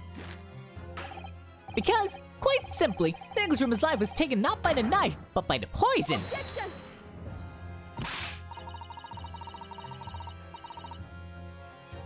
But that can be explained by the poison being on the blade, but we've proven that it's not. Objection! Forgotten already, have we, yokel? During these very proceedings, the laboratory of the professor at your side assisted in proving. For a second, I thought they were actually boys. Thanks for the compliment, Marsh. That the blade of the weapon used to attack the victim had no trace of poison on it whatsoever. So let me get this down. The facts, as skillfully established by the defense in this trial, turned out to be a headline-making red herring. Is that about right? Well...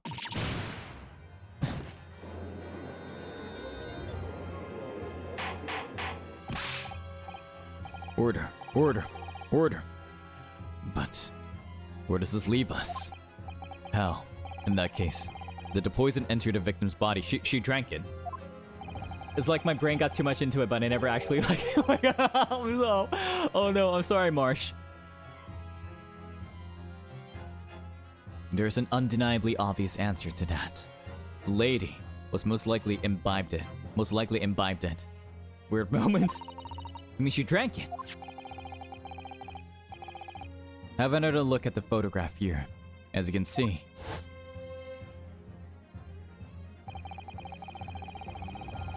Oh, it's carbonated water, not wine. Okay. A bottle of carbonated water and a glass had been knocked onto the sandy floor of the beach hut. The poison could have been slipped into either. So somebody made Miss Brett drink it. Well, what do you know? Look at those dashing eyes. This will make a great front page shot. Hey, why the bewitching stare? After all, I'm the last person you should be looking at. It'll make no sense at all that I poisoned a woman, would it? I mean, that's been established already.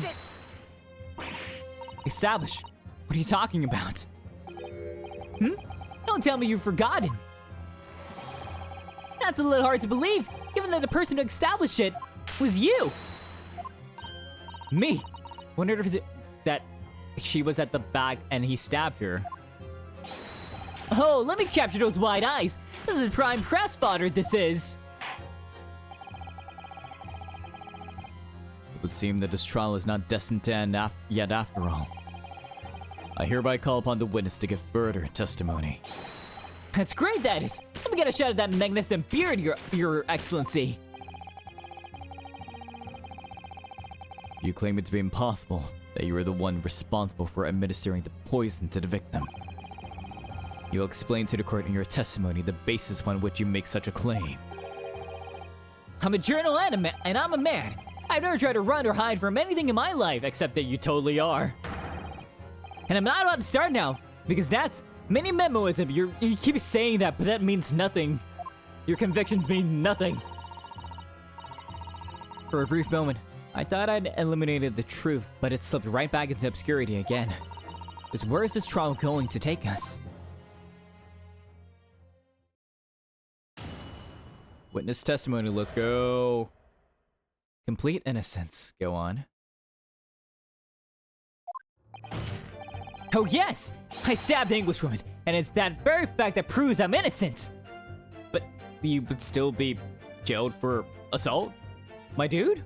Hello? What the fuck? Are you kidding me? Because why would I bother to stab the woman if I already poisoned her? Because you know that the... Motherfucker, you were there, like, at the lecture, right? You were there when you saw, Professor Mikotoba explain to Soseki-san the effects of the poison and everything, you know? So you would know of the constriction. You were trying to kill her before the poison took place because you didn't want it to be known that you were the one who sowed the poison.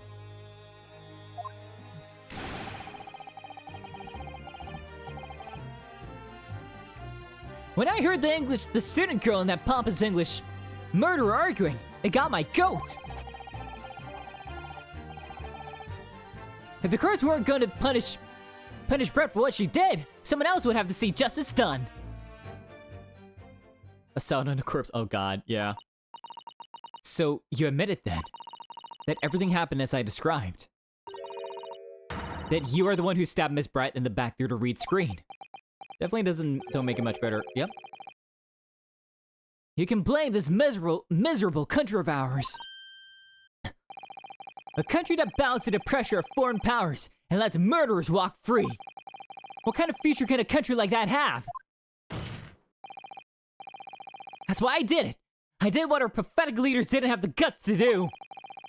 Slap bang in the middle of that charming lady's back, I plunged a blade of sweet justice right in there. So you're admitting to assault, but you're not admitting to murder. As someone who spends his life seeing that the truth is told. So you're going against your own mini-memoism, right? You're going against your own observer clause.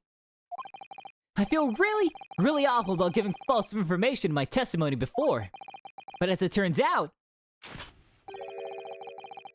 there was somebody else who had it in for the victim and got to her before me. That's right, you guessed it. That pretty little student girl. Now that's a woman after my own heart. She's 16, you creep, you're 38. You're implicating Ray again. She's the one who gave the poison to the Englishwoman and ended her pitiful existence. And suddenly, snap, this journal here is off the hook. You're really not. The argument is sound, certainly. If the witness had administered the poisoners himself, he need only have waited for it to take effect. Subsequently stabbing the victim in the back would have been entirely nonsensical. It would if he was... But then, what if he didn't want it to be known that she was poisoned? And therefore, this reporter had nothing to do with the poisoning. Yes, it's all quite logical. That's right, it is. Logical and true. I'm glad you've all seen the light. Justice at last. This is unbelievable. Edgar made so much progress in proving his guilt. Is he going to get away with it now? I won't let him. Let's go, Susato! Think of Kazuma-sama and Naruhodo-san. They never stopped looking for a way forward until the judge's final gavel. Still arrest attempted murder. Exactly. Very well then, counsel. Proceed with what I assume to be your final cross-examination in this trial. Yes, Your Excellency.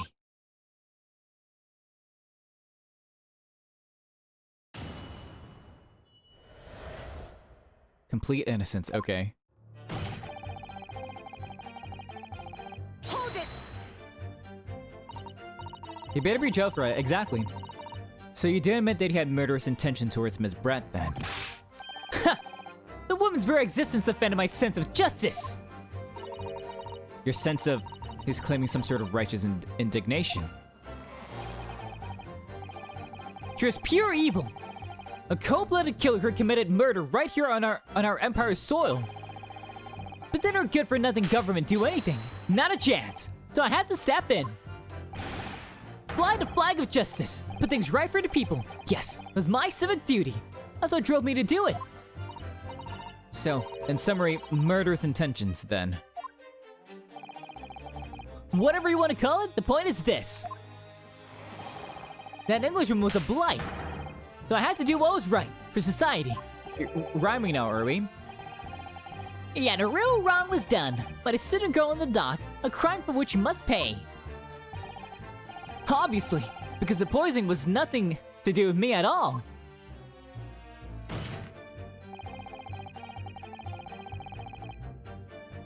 Hold it! So you still maintain that you didn't give the poison to the victim? Obviously! That would be like putting a belt in your trousers when you're already wearing braces like these. I mean, some people do that because it looks more fashionable, but anyways.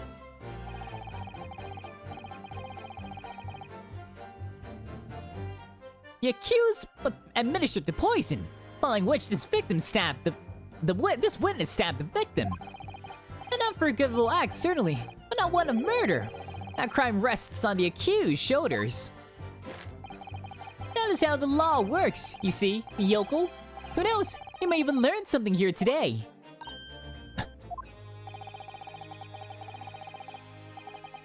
Two consecutive attempts on her life in the space of minutes. Quite a day for the victim. You do something that evil, and you got it coming. That's how the law works. The law of reckoning.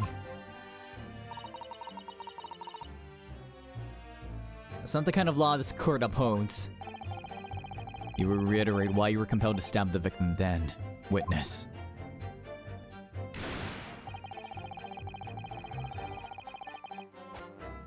Go on. What exactly were they arguing about?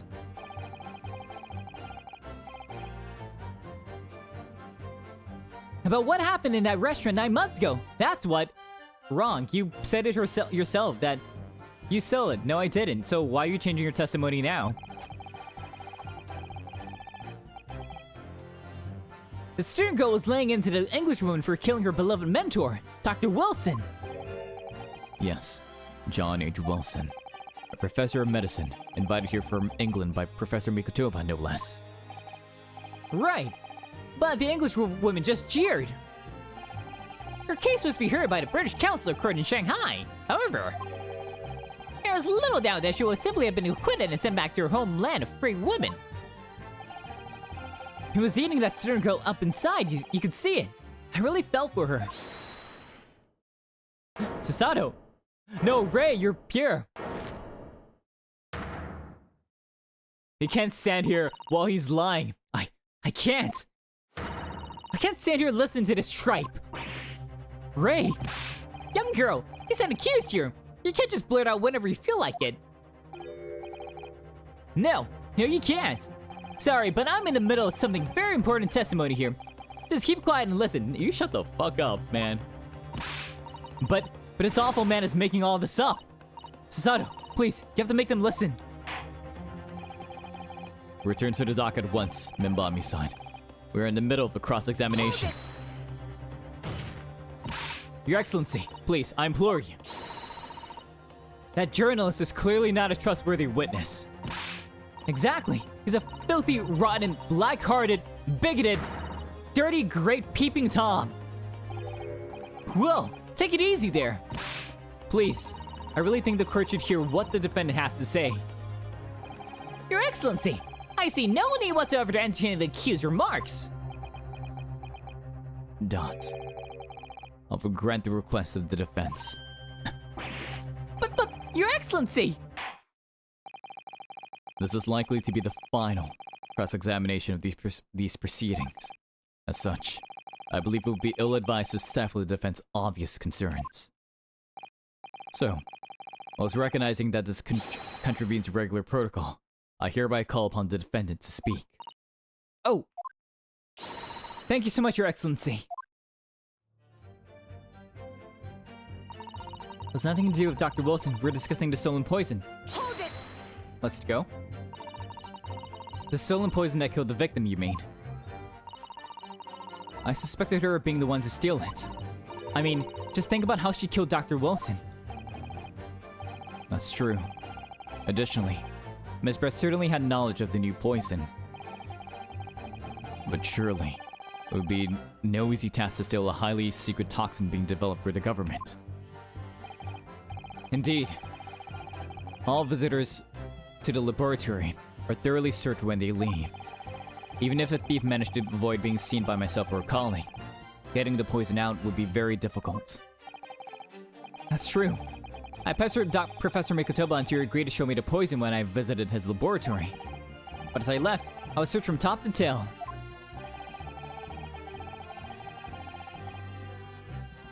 Miss Brett rather bluntly revealed the existence of the toxin we've been developing, you see. And since Soseki-san expressed such an interest in it, I found unable to refuse. Obviously, I gave nothing away, other than the fact that it was an extremely potent substance. Huh. I'm very ashamed of myself.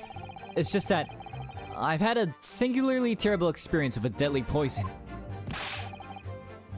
I want to look my old enemy in the eye. Surely you can understand that. To find out if my suspicions are true, I confronted Miss Brett about the poison.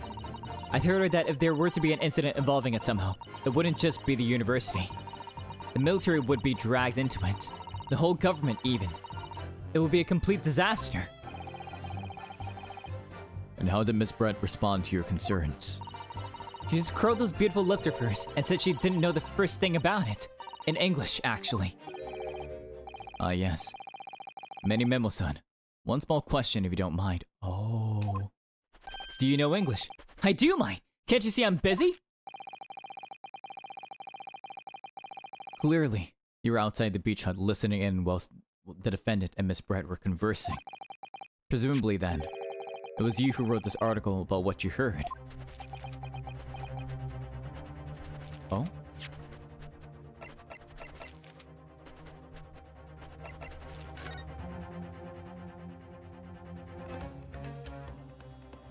Wait.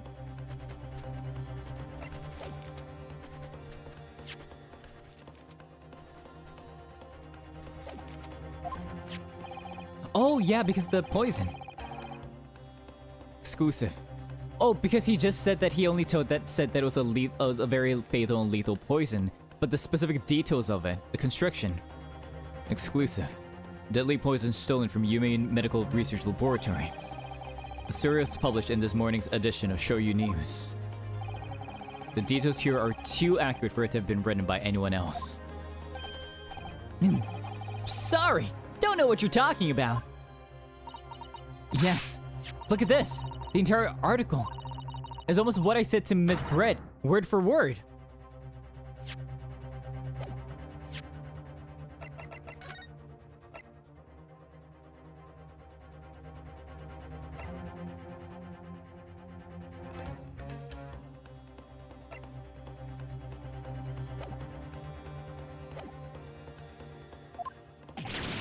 Ugh! Well, Minimemo-san.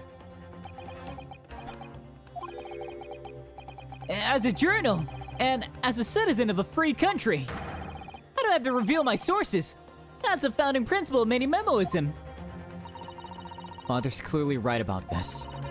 The reporter did write that article, and he based it on what he overheard from outside the hut. The details? Lovely. So that's what it was about. You were trying to cover up the fact that you were listening in. That's where he came up with that stinking story about me arguing with her. Shut up! Hang on. Shut up! My stories never stink! Look, whatever you say, little girl, it doesn't alter the facts. Your Excellency, there's something I want to say, and I want it to go on record. Okay, go on. Very well. You may amend your formal testimony. Huh. I wonder who that dashing and young handsome man in the defense. How many pens were broken? I think this is like 7. Zedius, hello. Yeah, I wonder who that is. I mean, I'm told that it's Ryotaro Naruhodo. I'm told that it's I'm sure that it's Rinosuke's cousin, but I'm not sure. He looks kind of familiar. You know, it looks very familiar. I wonder who it could be. Where does he hide them? I mean, March, considering the fact that he's basically talking out of his ass right now, well, I'm sure you can imagine. Wink wonk, you know? Wink wonk. Let me try that again. Wink wonk. There we go.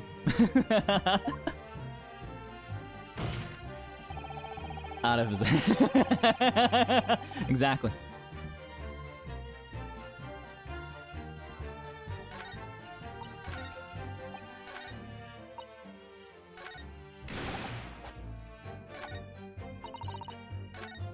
Okay.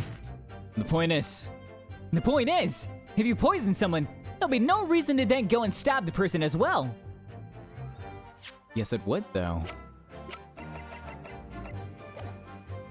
Let me press on this. Perhaps you doubted the efficacy of the poison and sought to make sure your victim would die. Has horse stung! What? That would be like pouring pepper in your Chinese ramen before you even tasted it. Completely reckless. Although, it might surprise you to learn that I'm a bit of an impetuous pepper pour as it happens. Once the victim had taken the poison, she would have only been minutes away from death. And yet, this man then proceeded to stab her in the back as well. There's a reason. We all know British people have 2 lives, so she had to double kill. Exactly. You know what? Yeah, exactly. Giselle Brett was secretly a Time Lord, right? The poison the poison stopped the first heart, and the second stab was meant to kill the other heart. Exactly. Perfect. Wonderful deduction, Zedius. Perfectly. Zedius? No, not Zedius. Zetius. Yeah. I hope I'm pronouncing that right. She was secretly a Time Lord from Gallifrey. I knew it. I knew it all along. He had to stab her. He had to kill her twice to make sure that she wouldn't regenerate. That's for a good article.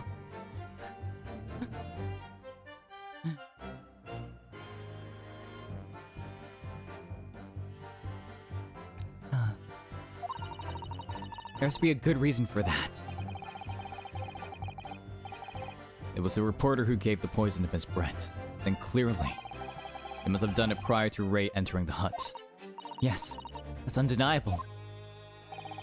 But between him leaving the hut and the victim being stabbed, there was one very crucial change in this situation.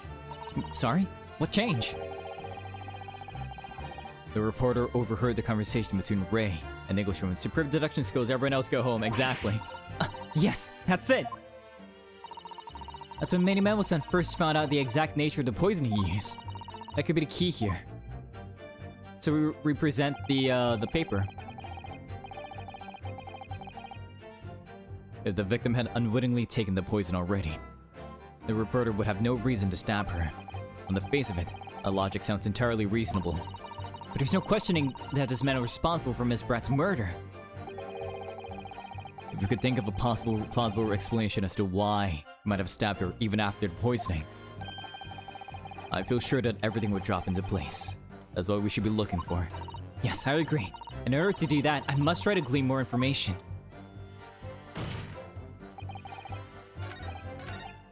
Lies. It was Soseki again. We all knew he was suspicious, but Bazicious! It can't be him. I mean, look at his name. It's not me. It's not me, Soseki. Oh, would someone ever keep looking over their shoulder? Hang on, let me take a look at the article again. Following a lecture, deadly poison, blah blah, small amounts, salted.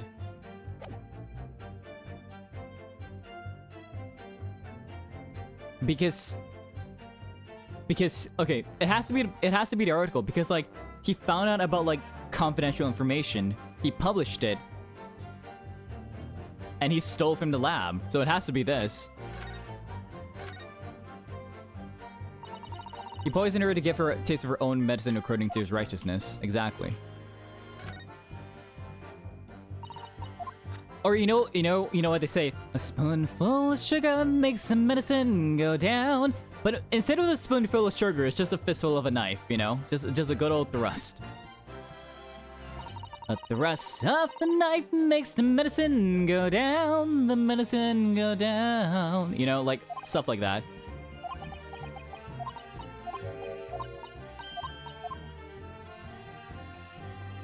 This whole point here is very relevant, I assume. I assume that's how he got the poison out from the lab, because, like, if he sucks it in like this, they wouldn't test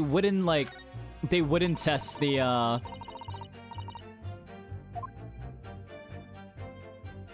They wouldn't test, yeah.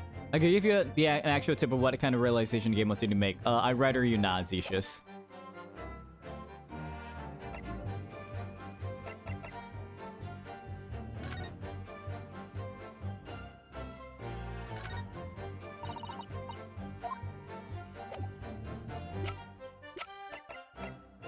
Because we know that he stole the poison, you know?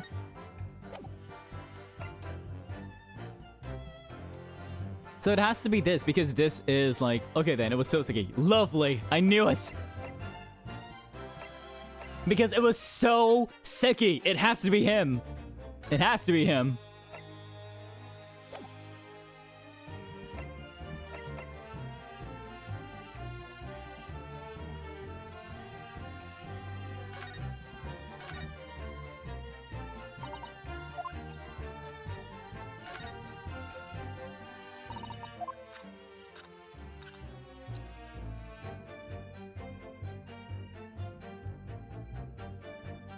Okay, so there is just no, like, another one for the pound counter? Yes, please.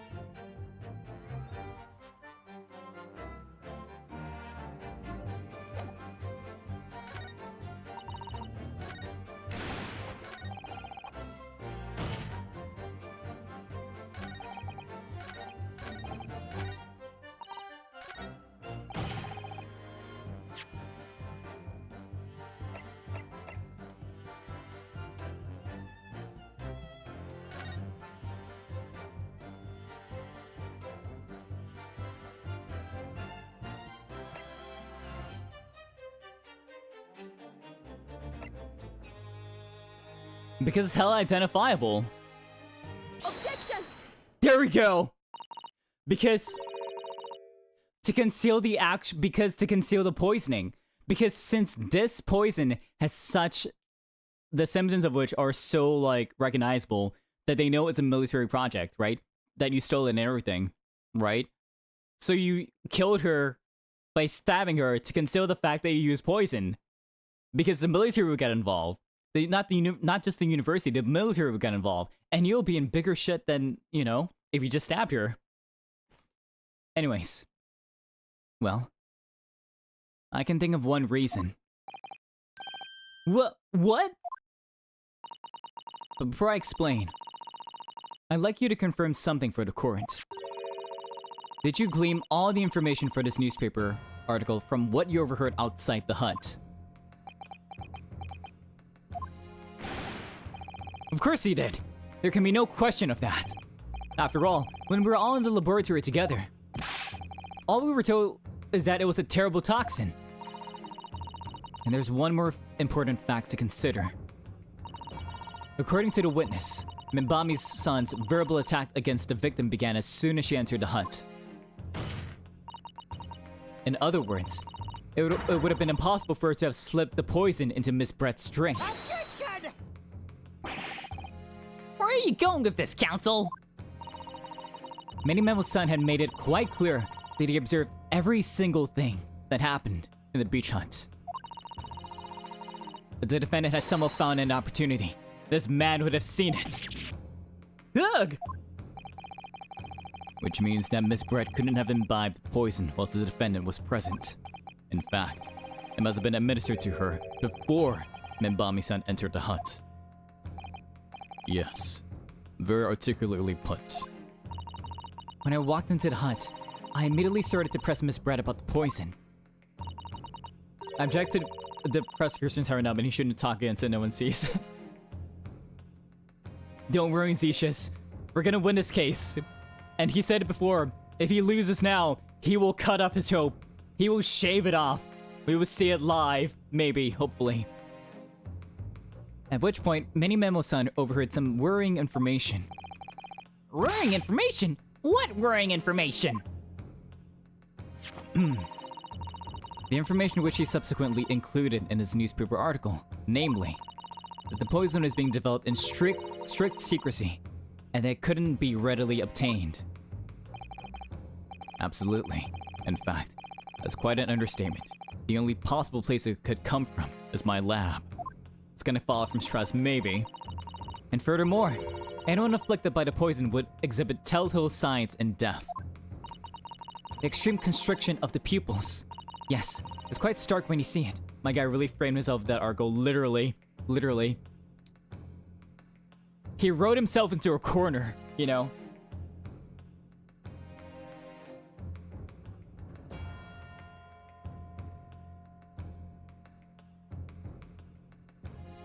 But it seems to me that he will be the headliner. He's no longer an observer.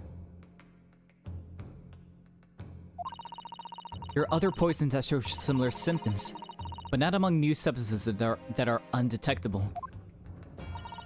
In other words, it will be clear that the victim's life had been ended by the use of this particular poison.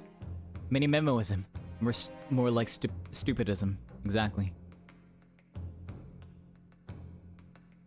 But here's the thing. You could say that he just didn't get the memo. Anyways. Which will reduce the number of suspects to only a handful of people. Ugh. Everyone in my laboratory is aware of the unique properties of the toxins we've been developing. Minus Memo. None of them would be foolish enough to attempt to use it for some nefarious deed. Minbami-san being no exception. Therefore, we can conclude that whoever administered this unique poison to the victim was a layperson unaware of its telltale properties, like a journalist, a journo. Oh my god, you know what? I you know, like, I feel like, you know, wouldn't you call like a journalist like a journa if instead of a journo? Because it really sounds like he has no idea what the hell he took from that lab. I'm just saying. Okay. In other words, someone like you, writes in MENIMENOOOOOO.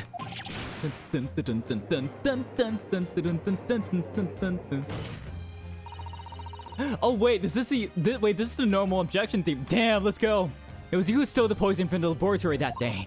And it was you who administered it to the unwitting victim. But you quickly realized that it was a terrible mistake.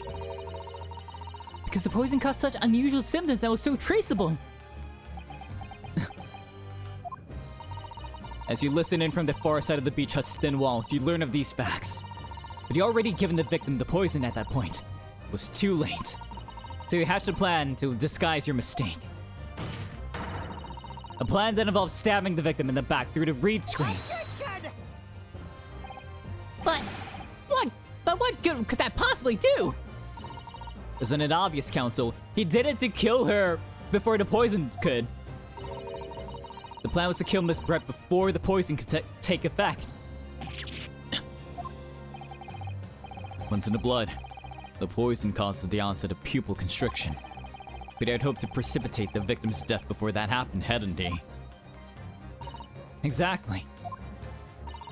Because, well, without any revealing signs of new secret poison's use, no one would ever have suspected.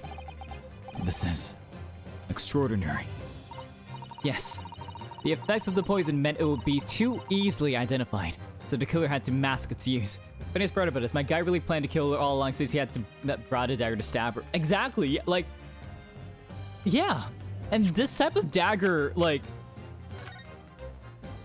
this is the type of dagger that you would keep sheath. Like, this is not like a cutlery knife, you know? This would have a wooden sheath to it.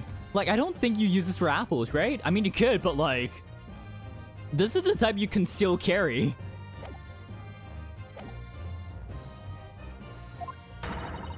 Which he attempted to do by plunging a knife into the middle of the victim's back.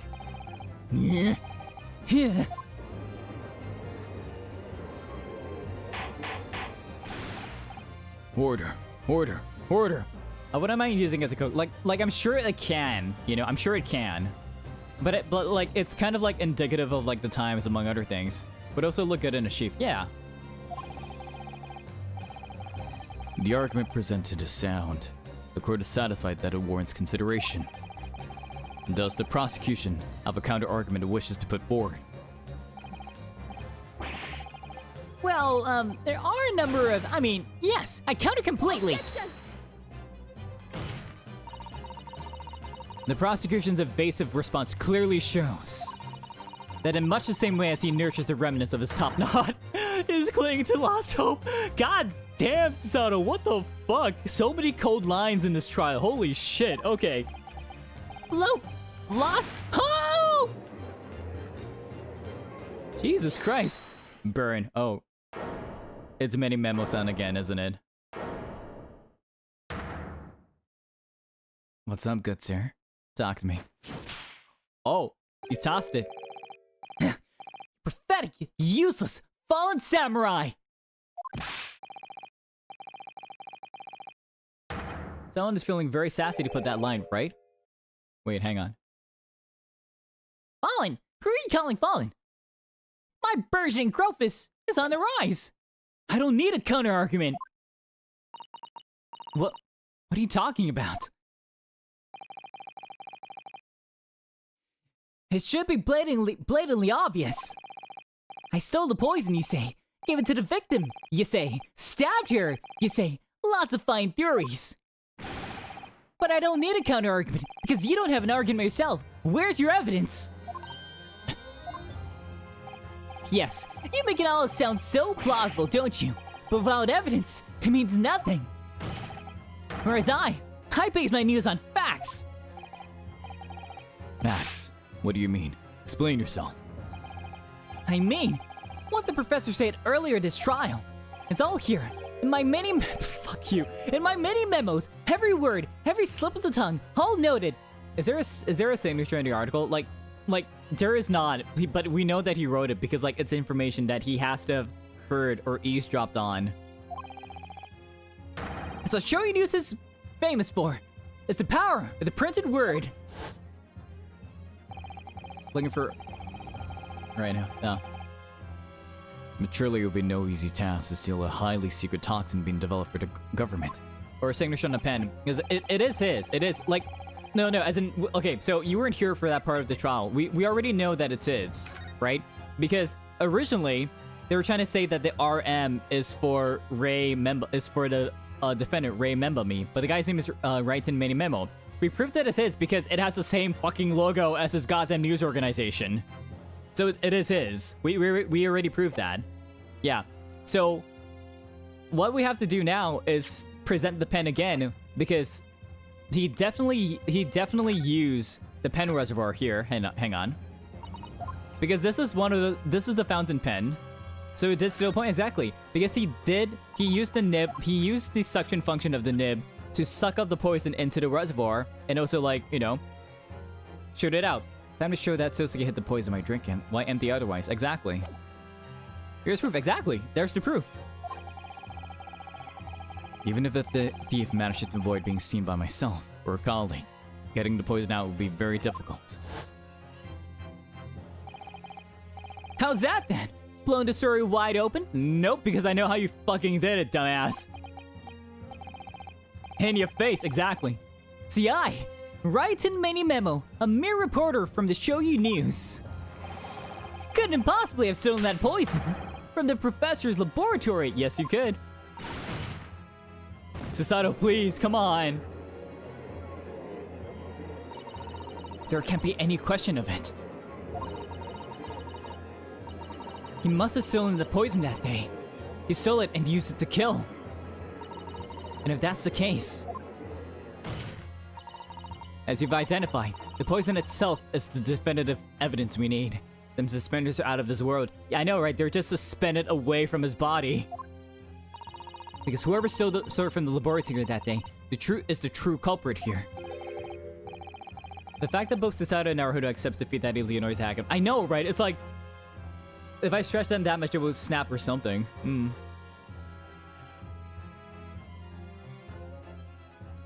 It's all the conclusions, you know. It's like with the final trial of the last game, where it's like, oh, how are you gonna prove that, like, she used the cat flapomat to make a door? And I'm just like, because of the photos, that's how you figured it out. And it's like, oh my god, how do I prove it? I'm like, Rinosuke, please, come on, man. Like, it had to be, you know what I mean? Anyways. Annoying handsome country bumpkin. What's your point, you annoyingly handsome country bumpkin? Man, Susato's just a hot man. My point is this. There's one way that you, MENIMENOOOOO-san, could have stolen the poison that day. I've heard enough verbal conjecture now, thank you. But the court must be shown as evidence. It looks like a girl, though. Shh, Marsh, no, he looks like a hot man.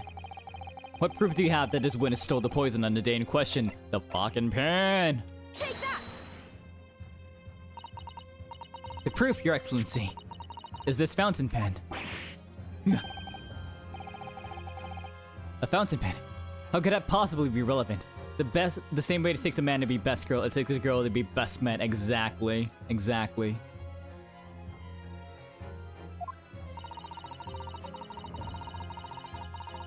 These magical pens somehow seem to have enough ink to write many thousands of kanji characters.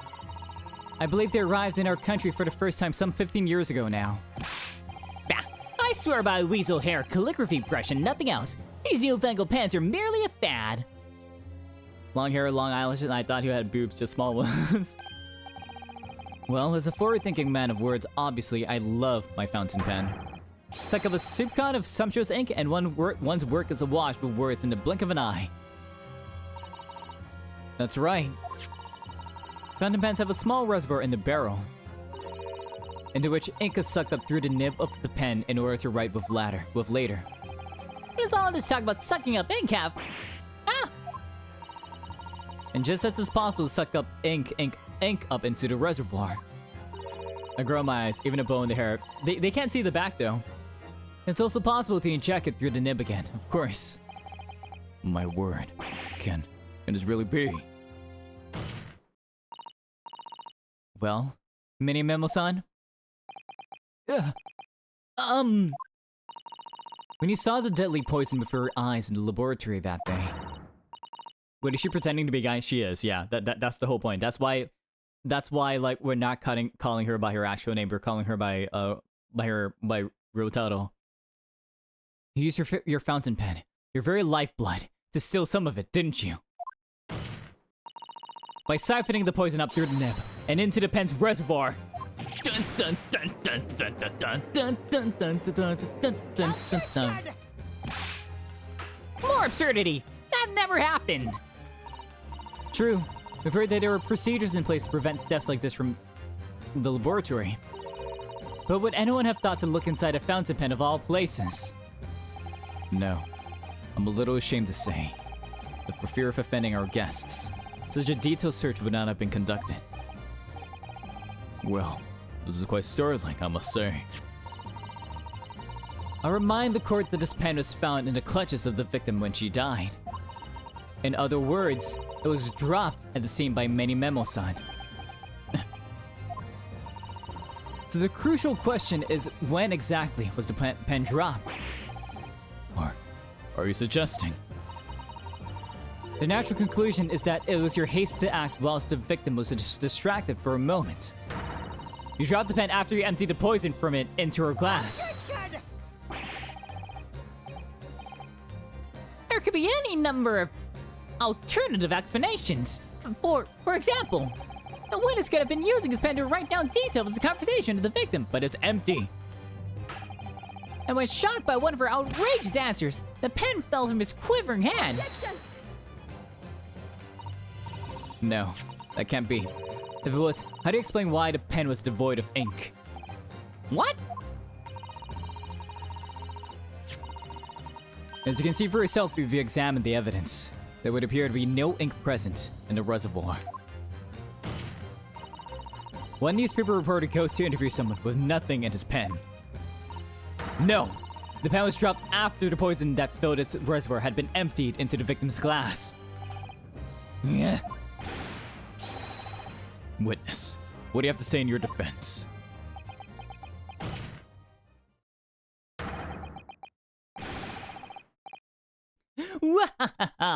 So, this is how our modern justice system works, is it? So one of the ink in my pen ran dry. So one of my pencils snaps. Oh god, he's Wolverining. Oh no! I can always claw my way back into the game. I have plenty of reserve. Ah! Bro, what the fuck? So you're assaulting everyone in court right now? Bro!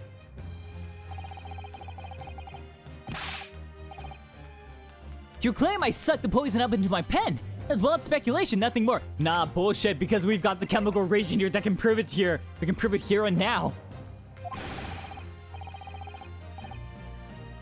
You thought that you could bring down a fine, upstanding citizen with a trick like that? Think again.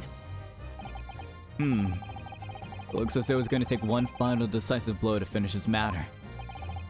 As I see it, the situation is now very simple. It rests upon whether or not this witness did indeed steal the poison on the day in question. And therefore, it all depends on whether or not the defense can prove that he did with evidence. Anger issues in this guise were literally... Huh! No such evidence could possibly exist. Oh man, you're not... Hey, mini memo. You're not gonna believe this. Write it down.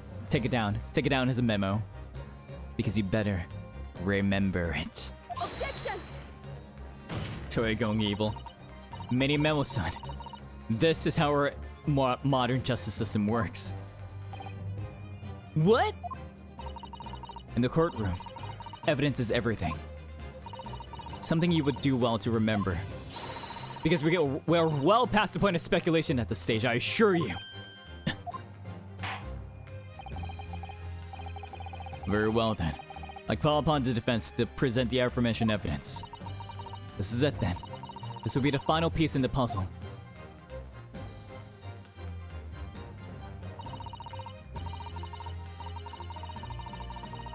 The defense can prove by means of this item that it was the witness pen that was used to seal the poison.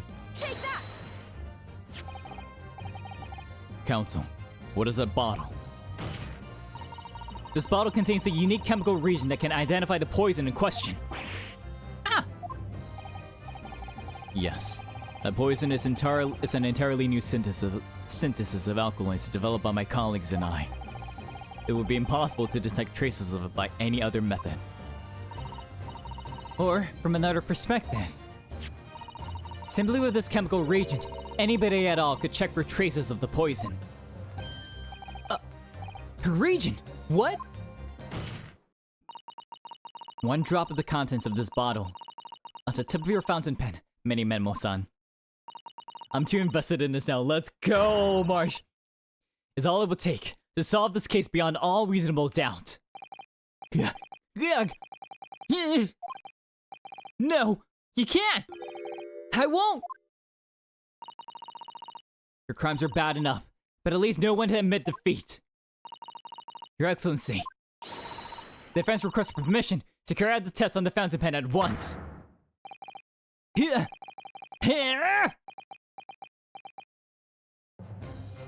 Oh god! Oh no! Oh no! I'm trying to hold this. Oh, bro! What the fuck? No! Oh god! MENIMENOOOOOO! Susato, with me! I'm here! Oh, is that a double Susato takedown? Oh shit! Did I do it right? That was a Susato takedown, wasn't it? Oh my god! And this is how you end up playing 9 more games of the series, right? Oh my god.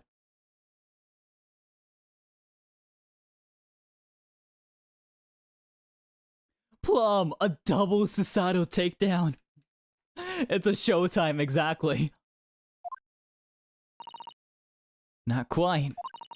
That was a Ryutaro takedown. Let's go! Wait, were they all different games? They're all different games, Marsh. If we want to do it by like collection, there are 4 different collections: the Ace Attorney trilogy, the Apollo Justice trilogy, the Great Ace Attorney Chronicles, which is a duology, and Ace Attorney Investigations, which is also another duology. Okay, so for the Great Ace Attorney Chronicles, it was only ever localized into English through its Steam release as a collection. So this is the first, like, by release of this game on Steam, is the first time Westerners, like, people, like, you know, everyone except for Japan got to play it. For Investigations, only the first game was localized. The second game was never officially localized until the collection came out somewhat more recently. Yeah. And I mean, not to say that there weren't any fan groups that did a full translation of Ace Attorney Investigations 2. There was. They did a really good job on it. They did such a good job on it. They had people record lines in English to do like objections and like hold it and other things for like like characters who don't have like English voices, you know?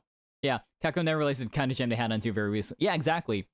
I mean, I'm still waiting for Capcom to make new games, but anyways, I will not get into that. I can't say much because I am a Capcom fanboy. I do like Mega Man. I love my Mega Mans. Anyways, the instant the first drop of the region touched the nib of the fountain pen, it was clear to everyone present.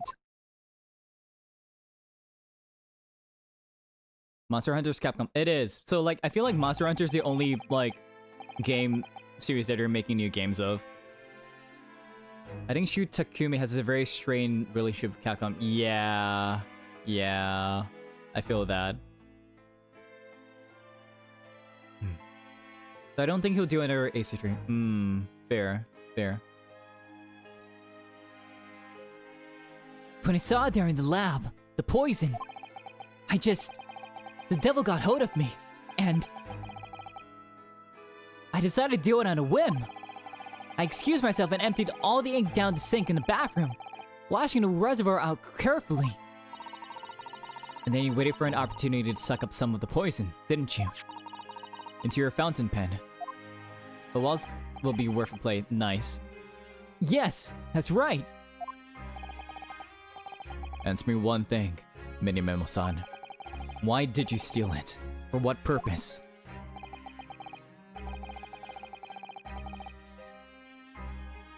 Isn't it obvious? To find out what it was made of and expose it in an article. Like, we're trying to make this one, but if I'm right, he refused to be part of the apology. Wait, really? Oh shit, okay. Damn. Okay.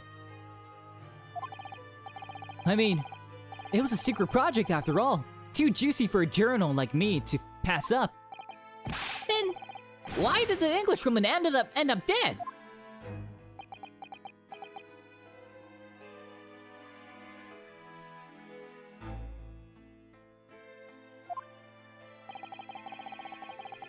I went into that hut intending to quiz her on her situation. That's all. As a reporter. A known killer, enjoying full freedom, evading justice by leaving the country. I told her what I thought about it. And she just laughed in my face! Oh, what's this? A Far Eastern caveman purporting to practice journalism. Really, you must learn the difference between reporting and listening at doorways, you ignorant plebeian. What did you call me? This country, with its pretensions to a justice system, to a free press. It's really very depressing. And if anyone's wondering why so important is basically, yeah. Oh, trials and tribulation. Yeah.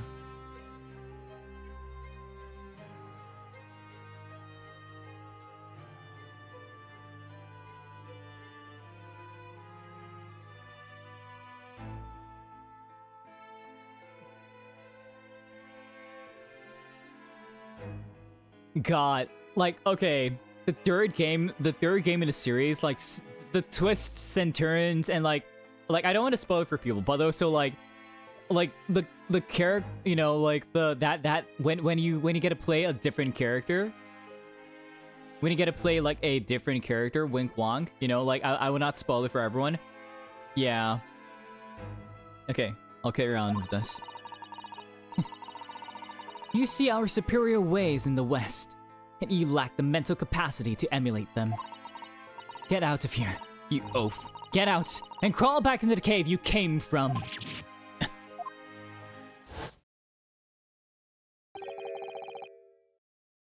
That's when I remembered about the deadly poison I happened to have in my pen at the time.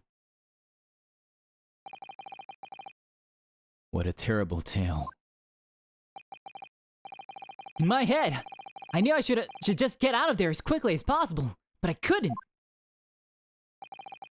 I couldn't let her get away with what she'd done, when she clearly had no remorse at all.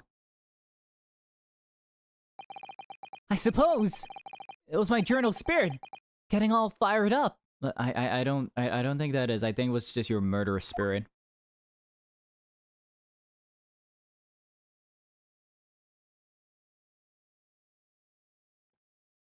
But Ray's saved. Hello. Anger issues, right? I'd like to ask you something. But this makes you no better than her, right? You killed the person, and then you try to frame another person for the crime. Exactly what she did. She killed Dr. Wilson, and then pinned the blame on Rinosuke. What makes you different? Yes? You often talk about justice. But surely as a journalist, you could have used other means to deliver the justice you sought.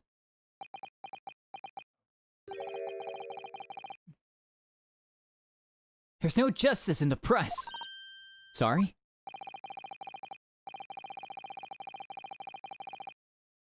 After that trial 9 months ago, I kept digging and digging to find out what happened in that courtroom. And finally, I discovered the truth. It was a cover-up. That's what it was. A cover-up? What do you mean? I'll remind you of your position, witness. Be careful of what you say. Oh, come on! Doesn't it strike you as strange? We're simply not allowed to convict a foreign national. Consular jurisdiction should have never come into it. And yet the puffed-up Englishman was going to sail away into the sunset a free woman. The only possible explanation is that behind the scenes, some deal had gone down between Britain and Japan. What sort of deal? I'd done my research, dug up all the dirt, and it was all ready to be published, and then your publisher did not let you do it, right? But you know what happened? The editor just tore up the article. You came under pressure from the government, you mean? If our government is going to let criminals walk free, if they're going to crush the free press, then what choice do I have but to see that justice is done myself? Let's not forget, MENIMENOOOOOO,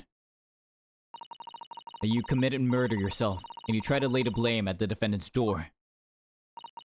I'm sorry, but you're no better than Giselle Brent. What? Because she did the exact same thing. The truth is, You have no right to talk about justice at all. I suppose.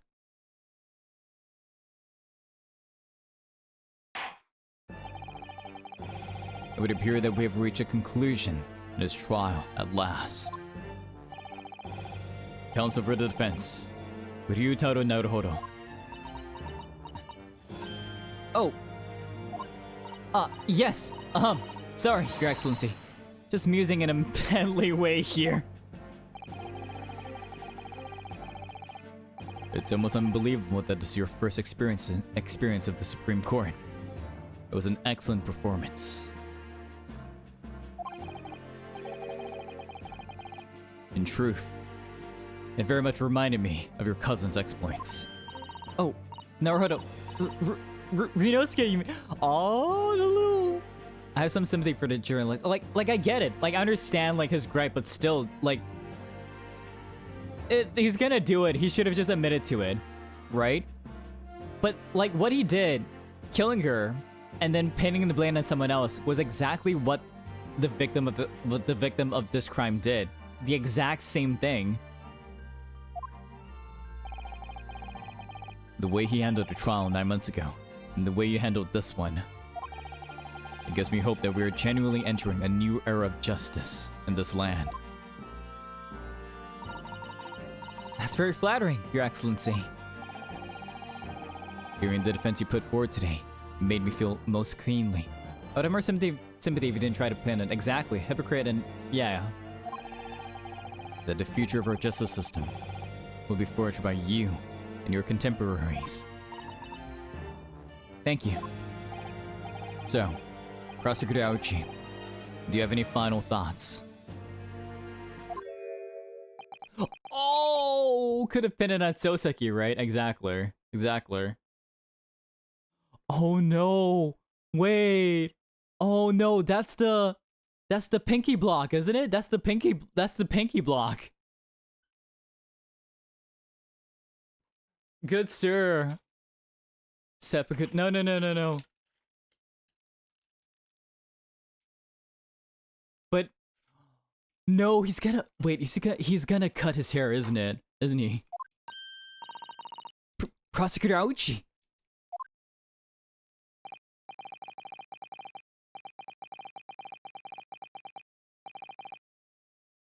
I, Takatsuchi of the Aochi clan, have been bested by a cattle youth not once now, but twice. Killing surrender would have shown his mentality better. Yeah, exactly.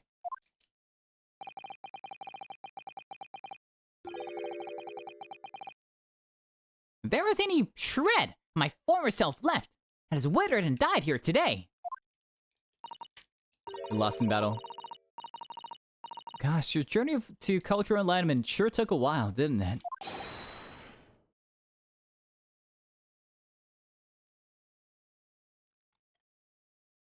silence!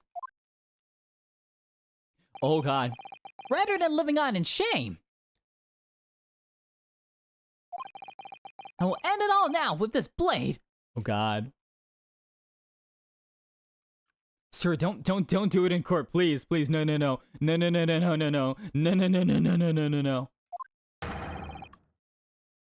For that is a true path of altruism.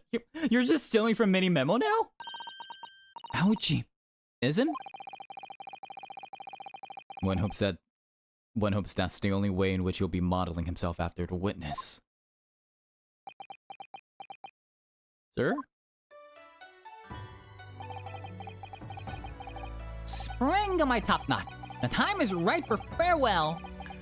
Hope is lost forever. Takatsuchi. Oh no! Is he crying? Oh! Holy shit! Oh!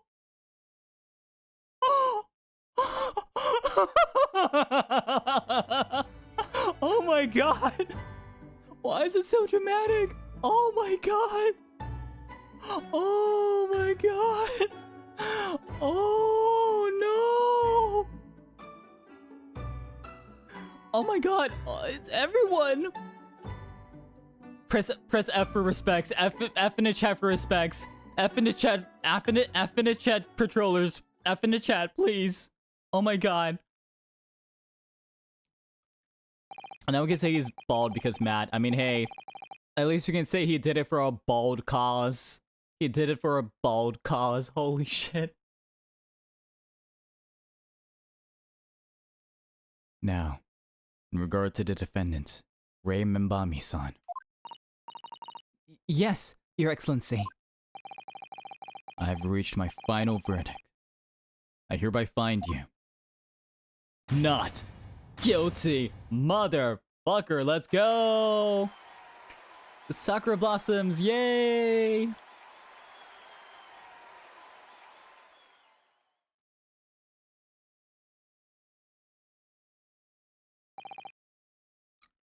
Court is adjourned.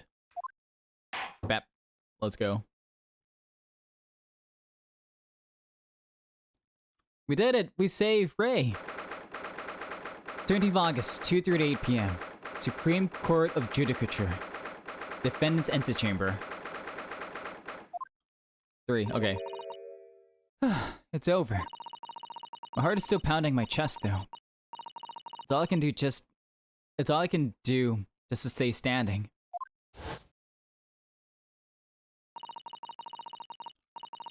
Lawyers have such great responsibility. Such a great burden to bear. Don't they, Naruhodo-san?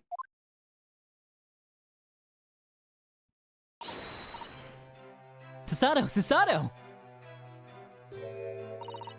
Thank you so much. You were so dashing in there, And gallant too, right? Rei and Father. Honestly, I'm so touched by everything you've... Oh no, I think I'm going to cry. It wasn't easy, but together we made it. I was on the verge of tears at the end too. The only reason I'm still here is because of you. Oh no, I can't take all the credit. It took courage to tell the truth in there. You did wonderfully, Rei. So I'd have to say that the congratulations belong to you. Sato, don't be so standoffish. Sorry? We're friends, equals, and the trial's over. So no more of this formal super humility nonsense. It's time to celebrate with swagger, to throw caution to the wind. Caution to the... what?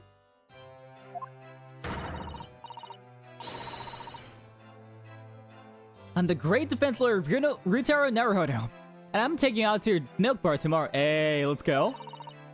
Or something. Right, I see. I'll, think about it, Rei. At any rate, we really knocked the wind out of that horrid man, and it felt so good. Yes, it was satisfying. Man, watching him chop that off, goddamn. It really was. Isn't there anybody else we could throw together? Oh my god, yeah. Right, and Minimono. Oh. I hope you're not looking at me, Ray. Oh my goodness! No, of course not! Of course not! There it is at last. Ray's lovely smile. You fought for your friend to the very last. As your father, I'm extremely proud of you. Defense attorney, Ryutaro Naruhodo. Thank you. But I couldn't have done it without your help. Anyway, it's time a bit farewell to Ryutaro, I think. I shall miss him in a way, but it's back to Susato Mikotoba now. So, I'll never see him again then.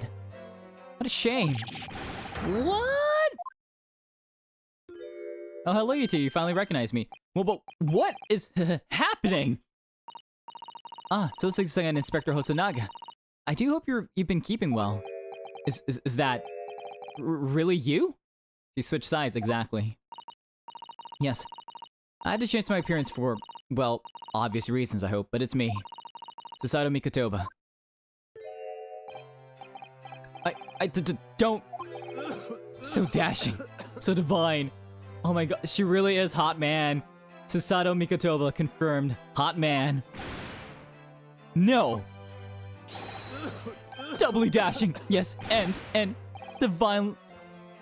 Devilishly divine. Just look at you. Okay. I had no idea, Mrs. Sato-san, Esquires, that you were locum student Naruhodo-san's Esquire's cousin. We're not. That's gonna cause complications. Astounding. We dropped the name card. Poor Soseki-san. So confused. I still remember the first time I ever met him. It was in a prison cell in London. One extraordinary conundrum was that the unwitting student from Japan found himself embroiled in. He said the thing he did. But after Naruhodo-san's skillful defense at the Old Bailey, Soseki-san was free to return to Japan.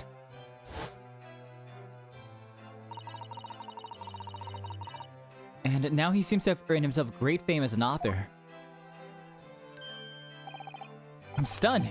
That's a truly impressive disguise. Better than yours, man. All you have is Mr. Turtle. Even I had no idea. No idea. And I'm a chief inspector at the police bureau, who came up with Mr. Turtle, no less. I'm not sure you should be admitting to that, Inspector. Amazing. You're a woman of many faces, I see. Just two, really. And this was a once-in-a-lifetime event, I hope. Oh, I'm not a patch on you, though, Inspector. Well, I am a professional, of course. I do worry about Inspector Hosonaga sometimes, I really do. It was a waiter, 9 months ago when he appeared here at the Supreme Court to testify. It was undercover, disguised as the head waiter of the restaurant. He said, is Hosonaga gonna be okay? We don't know what's going on with him. This is the thing. And then on a steamship to Great Britain, of course. Disguised as a sailor to keep us safe on the journey.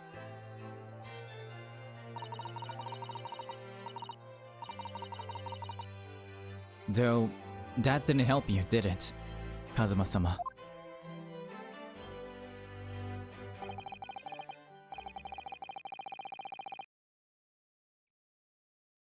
You just kind of post through somehow every time. Yeah, basically. Like, we don't... As far, like, through the game itself, we don't exactly know what's going on here, but we shall see. From my perspective, I have to admit that I have mixed feelings about all this. I mean, now the truth has been lost forever. Oh, about why she killed Wilson. What do you mean? I'm talking about the murder that the English woman committed at the end of last year. Yes. It was an English doctor she killed, as I understand it. Dr. John H. Wilson, yes. The man I invited to Japan personally, and a name who appeared on the Japanese Morse code that we saw in the last game.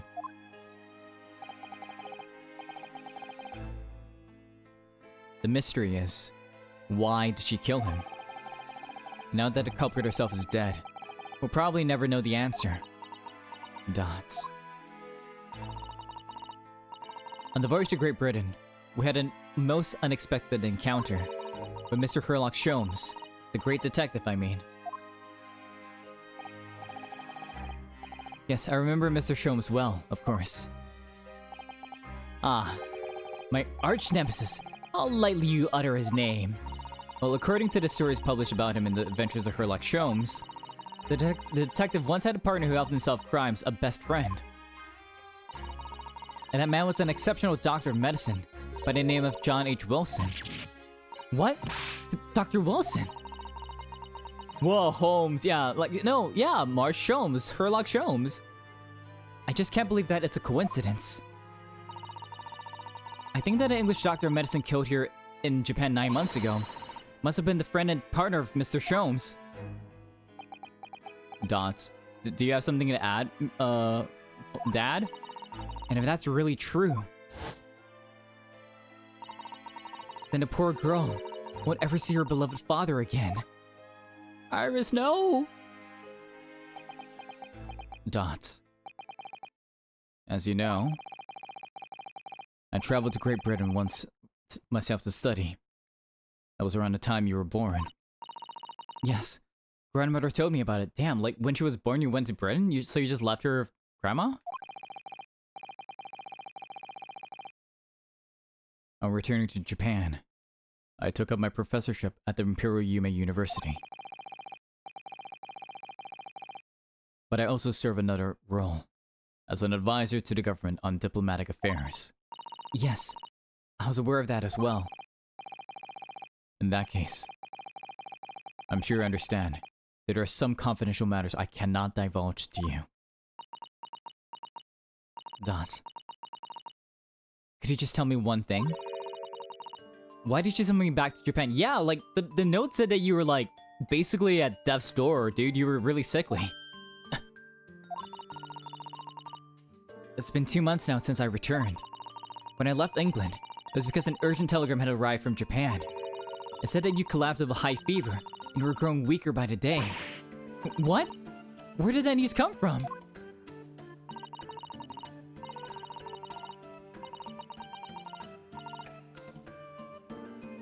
That's what I'd like to know. Because after that long sea voyage, I found you in fine health, Father. Was there something in Great Britain they perceived might inconvenience me in some way, or harm me? That's really the only explanation I could think of. Yeah, like, did that to, like, protect her, maybe?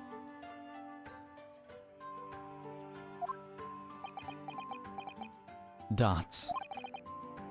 Dear me. Do you reserve your most cutting glares for your father, Basato? I'm sorry, my dear. I simply can't. Oh! Minimoto! Someone else summoned her? No, I think it is. I think it is the father. Yeah, because it's in his handwriting, I think. Minimemo-san! So, one throw wasn't enough for you. I've got one last thing to say before they take me away, Professor. Me.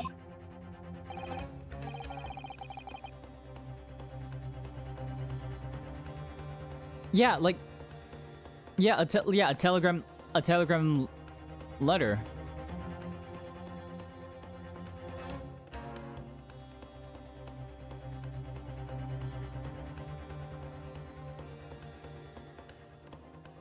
Like, it can be a printed or written, or like a written note is the thing.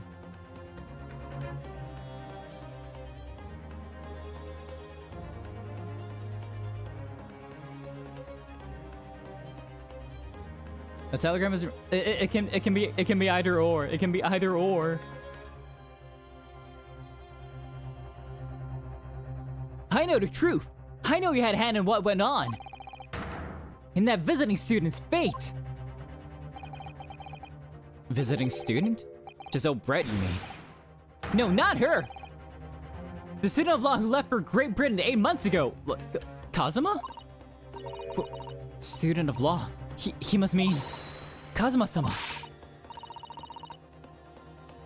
What are you talking about?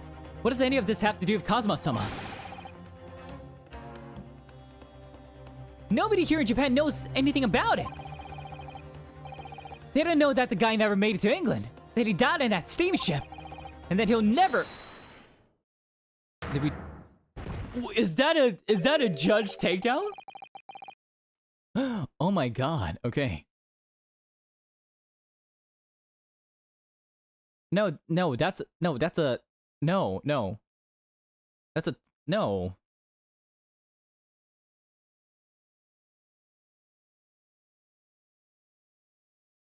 That's a telegraph.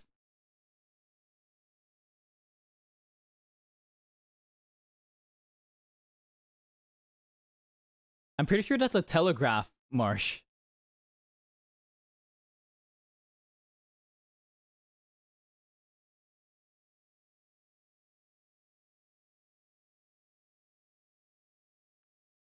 Like, okay, like it's the whole like process of it, right?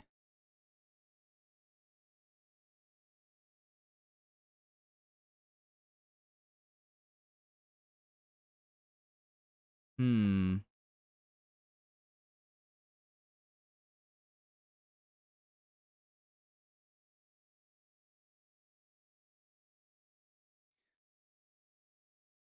I mean, okay, maybe French. Hmm. No. Okay, so like the telegraph is used to relay the message that you want on the telegram, right? The telegraph is the thing that's used to like do the beeps and stuff, to do the beeps. Yeah. But okay, no. Here's the thing, right? Like if he didn't summon her back, right? Then Susato wouldn't have asked like, why did she summon me back? Because like she's been here. Okay, so like the context is she's been in Japan for like 3 months already, right? She's been in Japan like, okay, not 3 months. She's been in Japan 2 months after she arrived, after like a month-long journey on the steamship, right? And in those 2 months, like her dad would have probably told her that like, oh yeah, I did summon you back, or I didn't, right? She didn't say like, who could have summoned me back? She said, why did you summon me back? And he was basically about to like confirm or deny it, you know? Well, I didn't expect to find him here. What were your officers playing at? Terribly sorry, Your Excellency. Damn, but I was not expecting a judge takedown.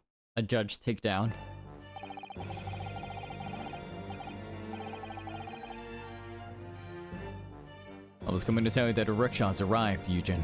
And it's a good job I came by. Someone could have pretended to be him in the telegram. Yeah, but then he would have said that I did not ask you to come back. Why are you back? You know? Why would he like if he didn't like if someone pretended to be him, why would he not say that? Right? Which means that he did send a telegram.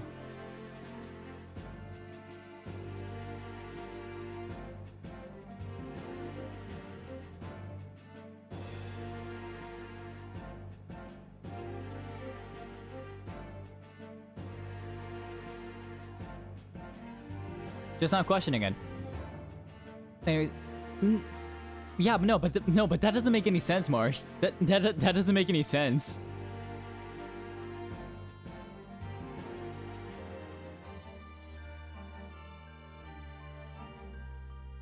You know, because like because the thing is that like is to come back quickly, right? So wouldn't he have been surprised that like his daughter came back after like a few months? But he wasn't. Like, that's the thing. He was not surprised that his daughter came back.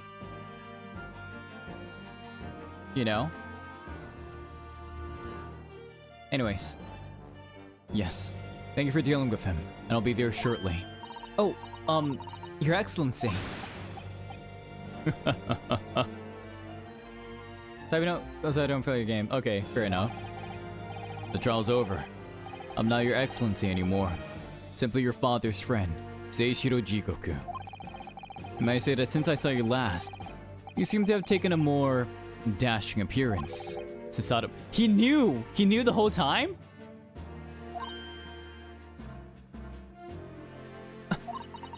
Did you know all along? From the start of the trial?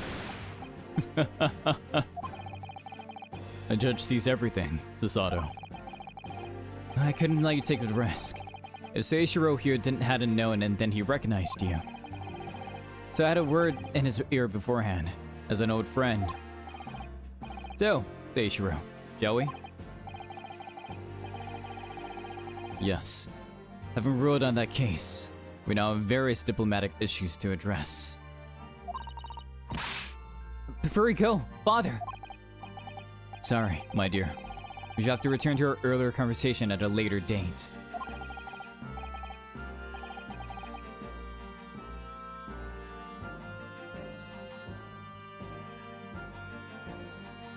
But well, then again, both of you. You did admirably. Oh, thank you so much. Thank you very much.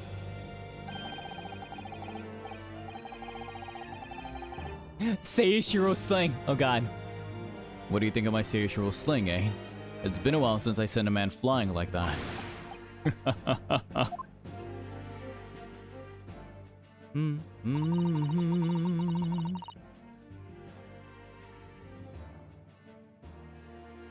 Whatever could Father be hiding from me?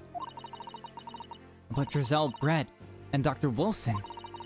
And now it seems, according to the reporter, about Kazuma-sama. I'm gonna have to bring this up with Father sometime. When nobody else is around.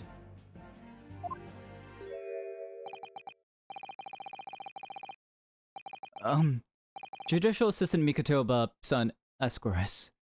Could I have a word? We have the Susato takedown, the Seishiro slang. When are we getting the Mikotoba mumbo?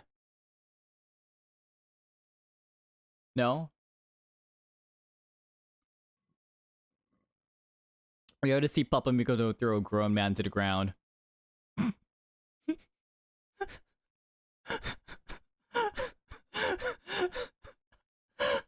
Plum, no. Plum, you have no idea what you set foot put in my mind. You have no idea.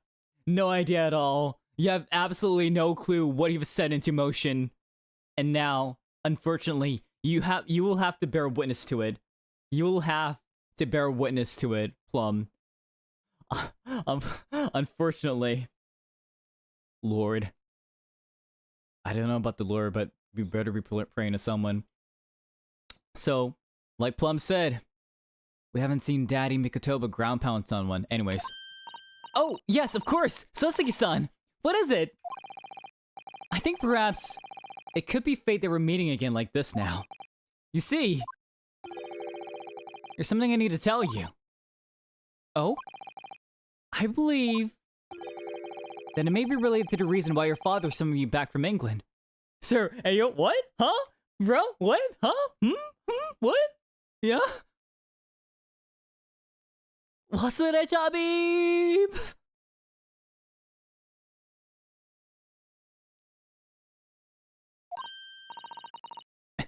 This I have to hear. Please, tell me at once. I will. Dots. Look at me. What? I told you to.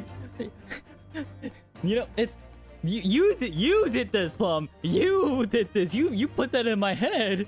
You put that in my head. Dots. As you know, my time in England was terrible. Cursed, I have no doubt. Such awful things I was embroiled in. Thank goodness locum student Naruhodo-san Esquire stepped. Wait. Oh, is he gonna be talking about his second trial? Because he said he was... Because he said that he was put on trial twice. He was accused of something twice. You had the thought. You put it in there. You put it in there, Plum. You stuck it in me. You stuck it in me. You jammed it in me. After you secured my freedom, I couldn't wait to get on a ship back to my homeland. Having arrived in Japan, I submitted a report about my experiences to the Ministry of Foreign Affairs. The next thing I knew, I had a visitor. Who? Hey, what? It was your father, Professor Mikotoba. He wanted to ask me all sorts of things about my report. My father? He seemed to be especially taken with a particular part of the report. Anyway, He left eventually, having thoroughly quizzed me. But it was the very next day that he sent the telegram to you asking you to return to Japan. What? What was it then? The particular part my father was interested in. So that was like like 2 months. All right. My messages don't send. Oh no. I don't know exactly. But do you remember them? Those 2 terrible cases I was caught up in. Of course, I can never forget. Your father seemed to concern himself mainly with the second... Oh, and then our second case is gonna be Soseki's second case, right? The second one? You mean the one Mr. Shrooms forbade any of us to talk about in public? Terracotta Turner, you stuck it in me. Boom. Oh no. Which is why the only case involving you that any member of the public is aware of is the first. Is that how they're gonna play it for the first game? Okay, interesting. Well, I don't care. I don't have to listen to what that dastardly detective says. Anyway, the point is, it seems that case somehow holds the key to all these curious unanswered questions. That horrific, hideous, heinous case. The case of the haunted lodgings. Oh god. That case somehow caused my father to summon me urgently back to Japan. I thought the whole business was over, but it seems I was wrong. Perhaps that was only the start. Perhaps the story is not yet told.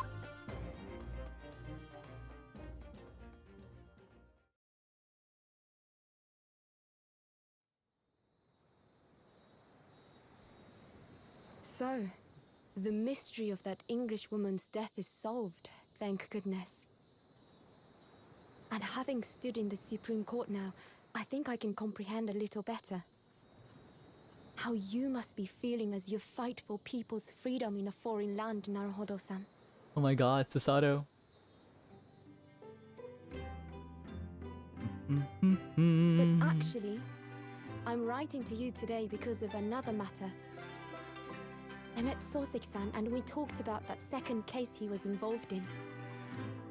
Father has said nothing to me, but I feel certain of it. That case holds the key to some great unsolved mystery.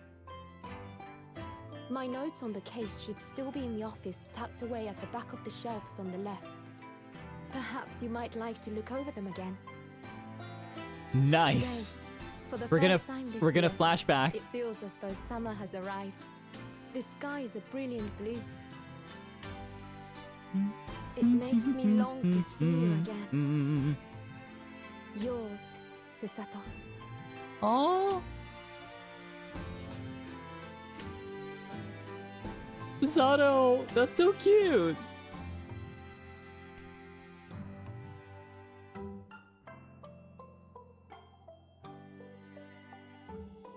And bum bum.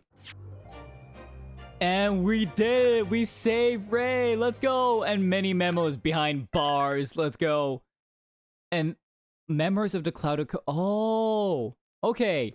Yeah, because like the first trial that Soseki was in was something of the Cloud of Kokoro. So it's a play on off the thing.